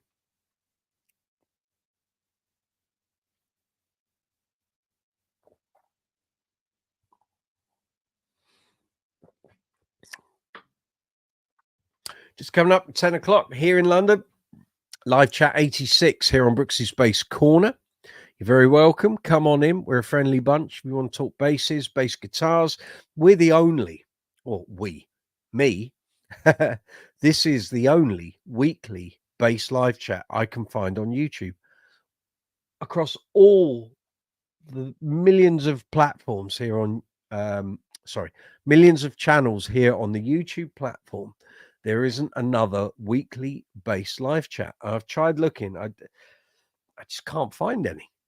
Occasionally, the odd channel might do one here and there, but they don't do a weekly one. So thank you very much for returning week on week. To really appreciate it. Thank you. It is very much appreciated. And like I say, we'll be here every Tuesday until 17th of December. The only week we won't be here on the Tuesday is the week of where we've got the 10th of December is the Tuesday. I'm on a gig that night, so it's moving to the Wednesday, which is the 11th. So we will I'll remind you nearer the time. But other than that, we're doing Tuesdays all the way through till 17th of December.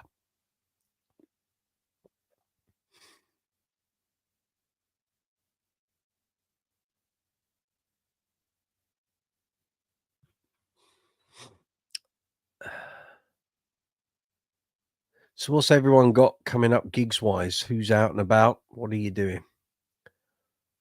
What have you got? Let me know.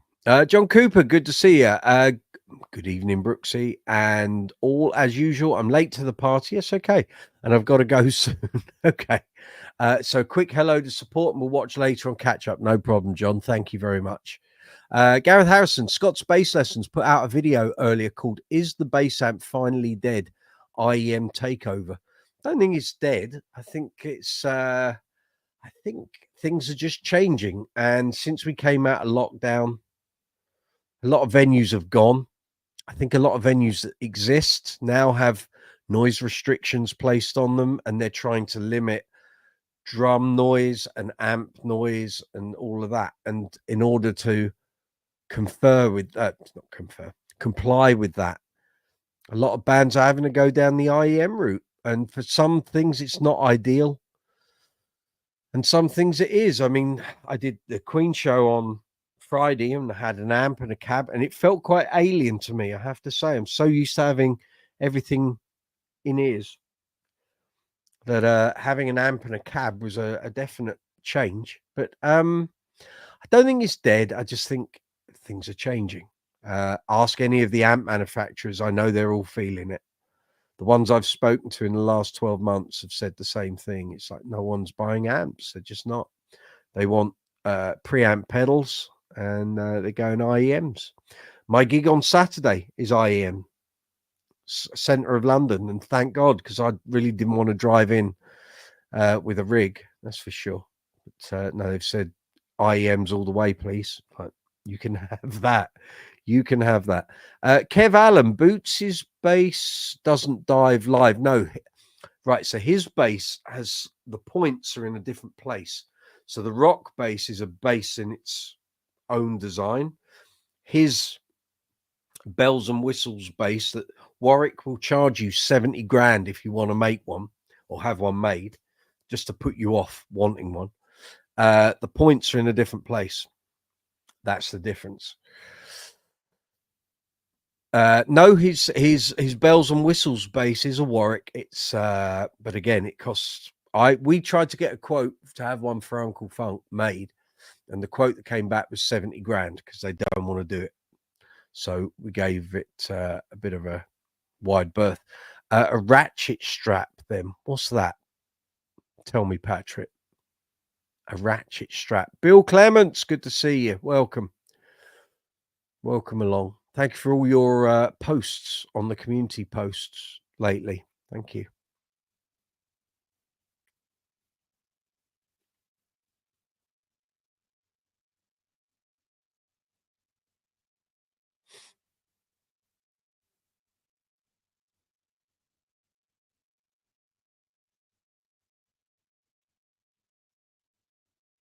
Very good. If anyone wants to come in live, email me, brooksysbasscorner@gmail.com. I'll send you an invite. You click on the invite link and you come up live on screen here.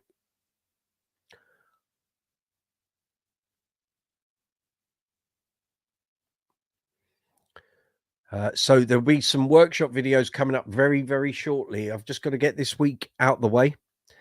And then I think next week I'll be doing those. So quite a few of my basses actually now need restringing. And most of those have little jobs that need doing as well. So keep an eye on the channel. Those workshop videos will be coming up very shortly.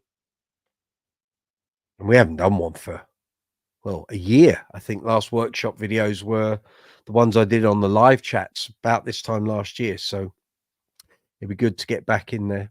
But you see, a lot of my basses, once I'm doing the regular things that I do, I automatically take the same bass. So some of these basses aren't going through strings, whereas other ones are quite rapidly. So like the GB Rumors, two of those, the white one and the Kingfisher Blue one, both need restrings.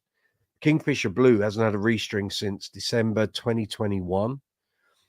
The white one here hasn't had a restring since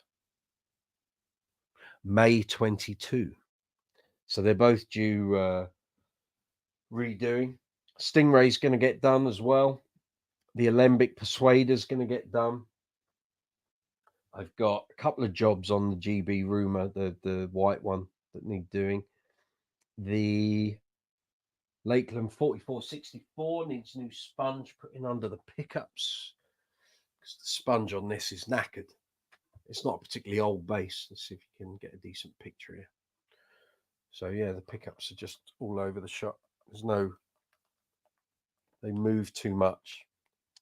I mean, that pickup is like, it's like an old mattress just springing about all over the shop. So that's going to get done. And a couple of the others need various things. The Fender FSR 70s, got to take the neck off for this. It needs a little truss rod tweak, and two of the frets I think are a bit high, although there isn't a huge amount of height on this, on these frets. They're not jumbo frets, that's for sure. But anyway, two of them are a little bit too proud for my liking, so they've got to be redressed. But yeah, it'll all get done. Get in there, get the stuff set up, get the camera set up, and we'll be good to go. Gav Harrison, I saw Ibanez do a 5-string Talman short scale. Bet the B string is really floppy. Yeah, me too. That's the first thing I thought when I saw it. It's like, yeah, it'll sound nice in your bedroom, but you get that out on a gig and you start playing with a bit of adrenaline, it's not going to sound too great. Kev Allen, not playing, just going to listen and enjoy. Have a local event. Avoid the Empty Page, Uke, Pluto's Beach. All great. Oh, okay. They're all different bands. All great bands. No one has probably heard. Signature Brew, Haggerston, if you're free. Haggerston, London.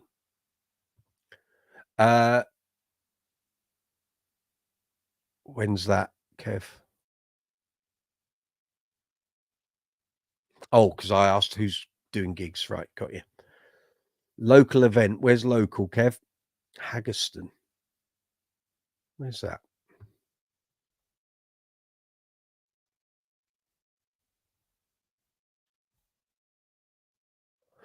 Haggerston. Right. In yes, I know exactly where that is.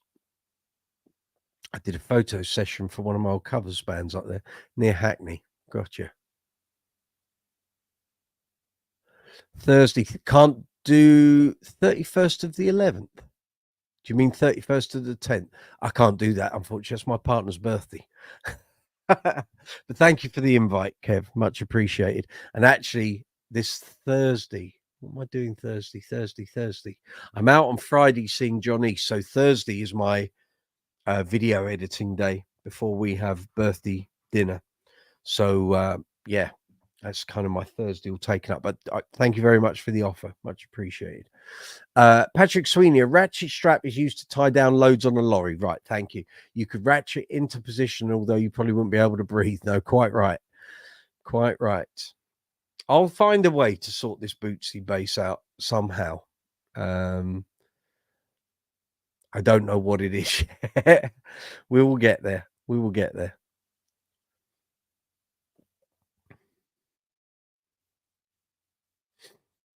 We will get there. I need to be using that bass. It's not earning its living at the moment. So maybe let's think, when do we get back out with Uncle Funk Theatres?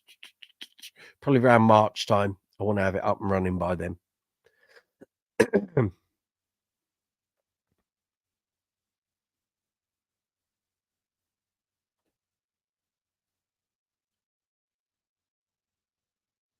And there's one bass that would really work well with the dynamic wah pedal I was talking about earlier. It really would. It really would. Exactly the sort of bass to link up with that pedal.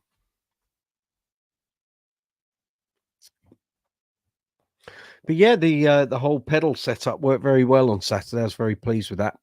So I'm going to get this week out the way. I've got too much going on, and then next week I can start velcroing and tying down all the pedals and leads that are going on that pedal train board. And we had a little issue with the adapter for my Aguilar tone hammer pedal on Saturday. We don't know if it was an electrical thing within the venue or something else, but I'm going to have to buy a spare adapter because without it, I can't really use that pedal. It can run on phantom power, but there's still something there. So I need to test run it here, see if I'm getting the same thing again. And if I'm not, then we know it was a problem on that stage. And but I still think I'm going to get a spare one, just because you never know. That adapter goes down if we're not running phantom power for any reason, or we can't, then I can't use that pedal. So yeah, it's a fairly critical part of my my general pedal setup.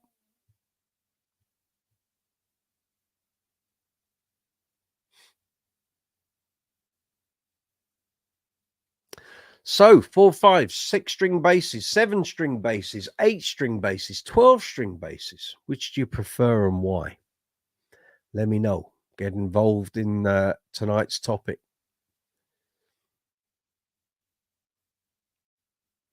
Some bass players won't go past anything but a 4. Some bass players won't play anything but a 5. Kev Allen, historically, Bootsy used a color sound wah. Not certain these days. Yeah, let's be fair, he's been through a lot of effects over the years. To be honest, that Warwick is nothing really. The only thing that's Bootsy inspired is the graphic and the fact he got, well, he might have got involved in the design process, but I doubt it. I think that's just the cheap version for Warwick to sell because they didn't want to be making loads of his signature basses. Gareth Harrison, what about short scale basses? What about them? What do you want to know? I like short scale basses, but I like them for what they are. I don't think they replace long scale or medium scale. They have a sound of their own. As long as you like that sound, you're okay. And I see a short scale bass as just a different tool.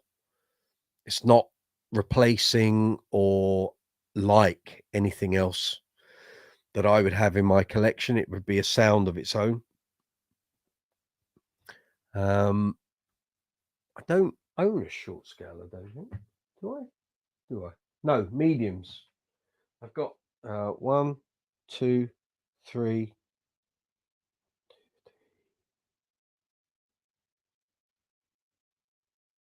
I've got 4 medium scale basses, no short scales. I know players that only play short scales. That's fine. But up until 2016, I didn't really see anyone playing short scale basses. It's only when Fender Mustang suddenly became trendy. I don't know which player or which band it was that was using them, but suddenly they were like, oh, everyone's playing short scale. And it changed really quick. And I remember speaking to Jason Howe at Rotor Sound. He said, I've never made so many short scale strings. We've never done the levels that we do. He said, now everyone is playing short scales. He said there was the definite flat wound surge sort of before that. And then all of a sudden, everyone was on short wound bases, short scale bases. Yeah, if you like the tone, I like my long scale tone, and I like what I like. It's not like I say, a short scale has a sound of its own. So you either want that sound or you don't. If that is your only sound, then that's fine. That's up to you. I personally would. I don't think I'd ever be satisfied that was the tone I wanted for everything.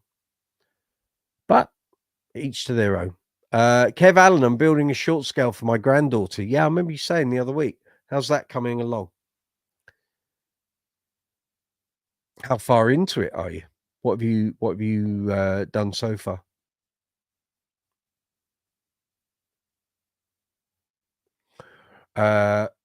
Gareth Harrison, raw blood had something to do with it. Yeah, I think you're probably right, actually. Yeah, it might well be the case. They were very much flavour of the month for 6 or 7 years until he spat his dummy out at that gig last year. They seem to have gone a little off the boil.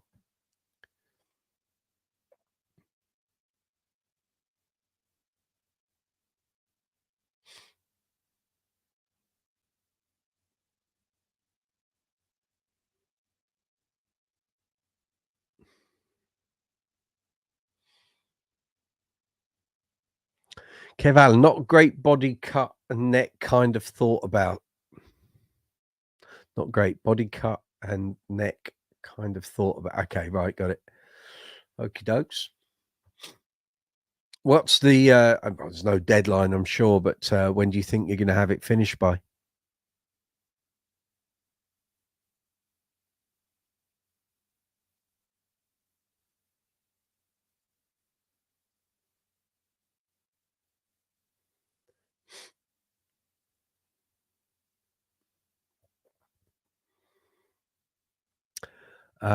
Gareth, my favorite short scale player is Tina Weymouth, legendary, of Talking Heads. Yes, great player. Still is.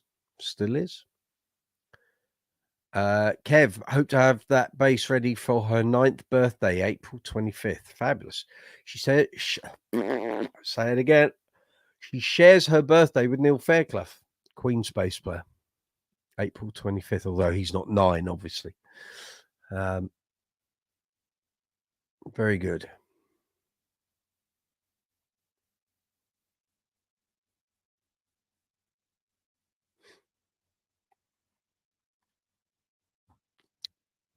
Good stuff.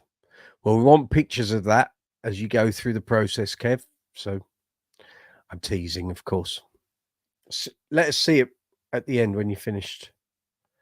Or send me pictures by email, and I'll put them up on here.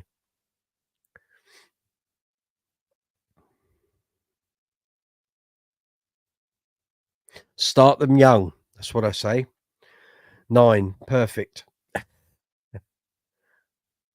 Excellent stuff.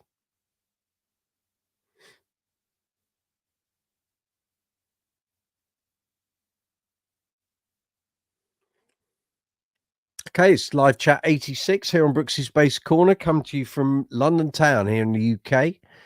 Got any questions? Anything to do with bass guitars, bass effects, bass accessories, strings, great bass players, all those things to do with bass.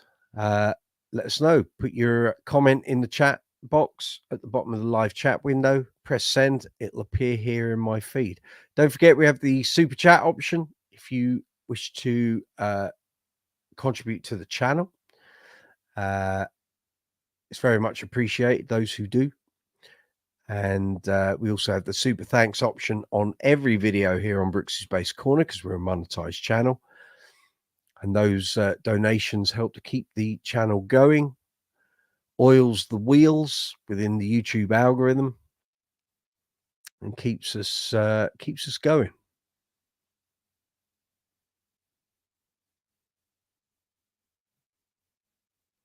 Affiliate links in the description box. Merchandise links are in the description box. All those ways you can help to support the channel. Kev Allen, no problem. Love the fact she doesn't want a volume control because she doesn't want to turn it down. Is she going to have a tone control? Or is it just going to be volume on and that's it? In which case she needs no controls, does she?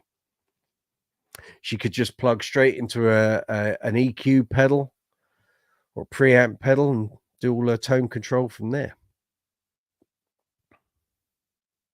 And what color are we going for here?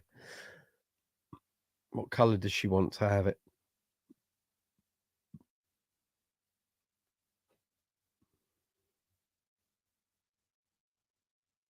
Pink. Excellent. Good choice. Well done. Gloss finish, satin.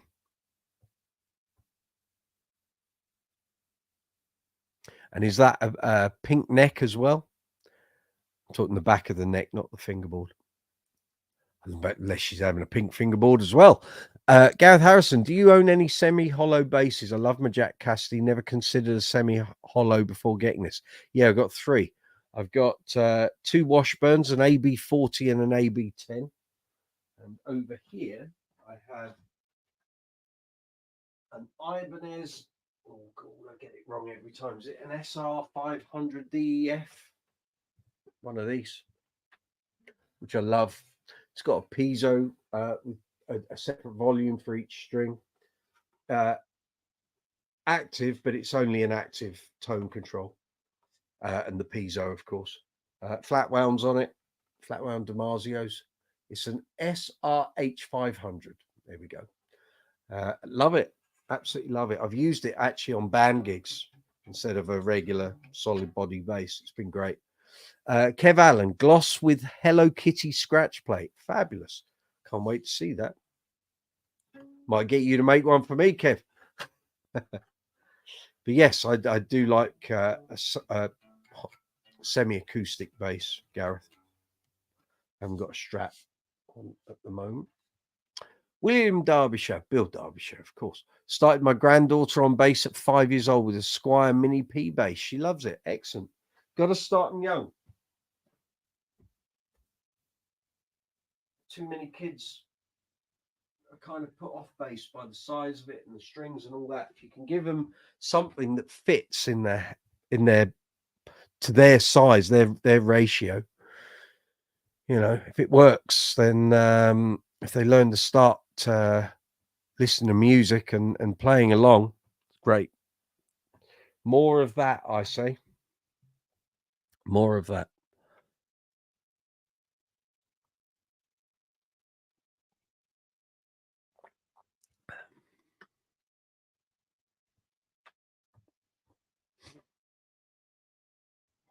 Never hurts. Kids that learn music and appreciate music from a young age will go far.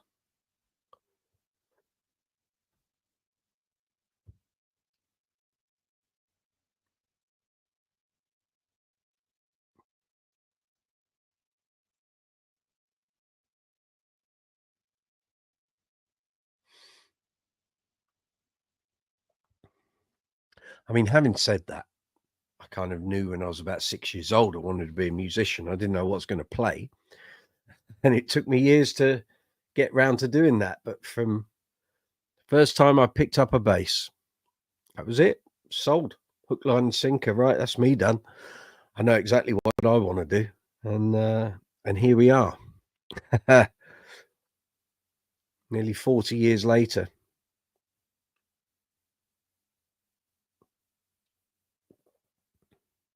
It's been a hell of a journey. I wish I'd picked up a bass sooner. I had no musical outlet. I had no members of my family played instruments. Music at school was always so boring. And they just didn't get, you know, if you said you wanted to be a musician and what have you, it was you know, depressing theory and people giving you a couple of wood blocks to bang. And it was just, what's this? And if I'd had a music teacher or someone that said, here's a guitar or here's a bass or here's a drum kit, or I probably would have started a lot younger than I did. Just before we came on the live chat tonight, I was watching a very recent interview with Mark King, done a couple of days ago with David Hepworth and Mark Ellen, who used to be on the Old Grey Whistle Test. And he was saying that he was 11 years old. He was out playing covers in venues with a covers band when he was 11, and he was doing 3 or 4 gigs a week. I mean, it says a lot about the guy. I mean, as a musician, he's outstanding. But that's that sort of grounding. You get out and you're playing and earning money at the age of 11. There's one way you're going, and fair play to him, you know. Kev Allen, I think even at 8 she's going gothic. Not certain whether Wednesday or Patricia Morrison, Sisters of Mercy, is responsible.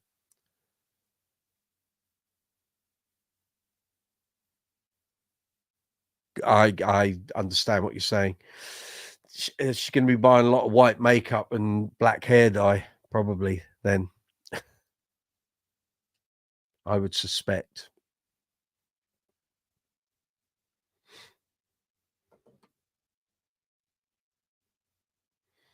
I hear you.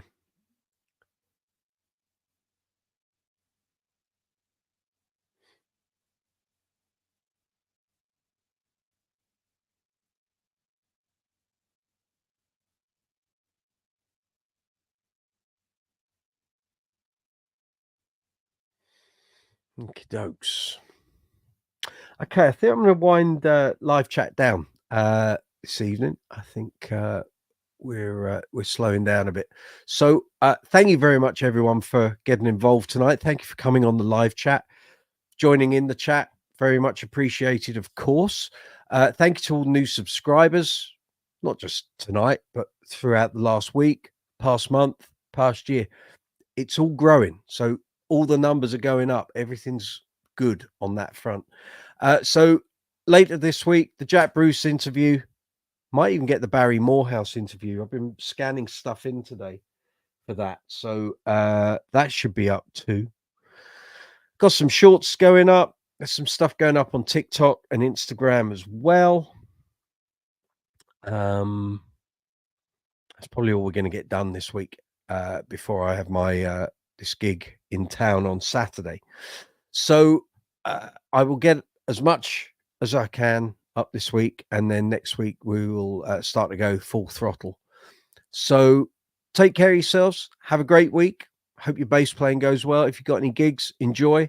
I will see you here next week, Tuesday, 8 o'clock, same time, same place. Have a great week. Look after yourselves, and I'll catch you next Tuesday. Take it easy. Have a great week.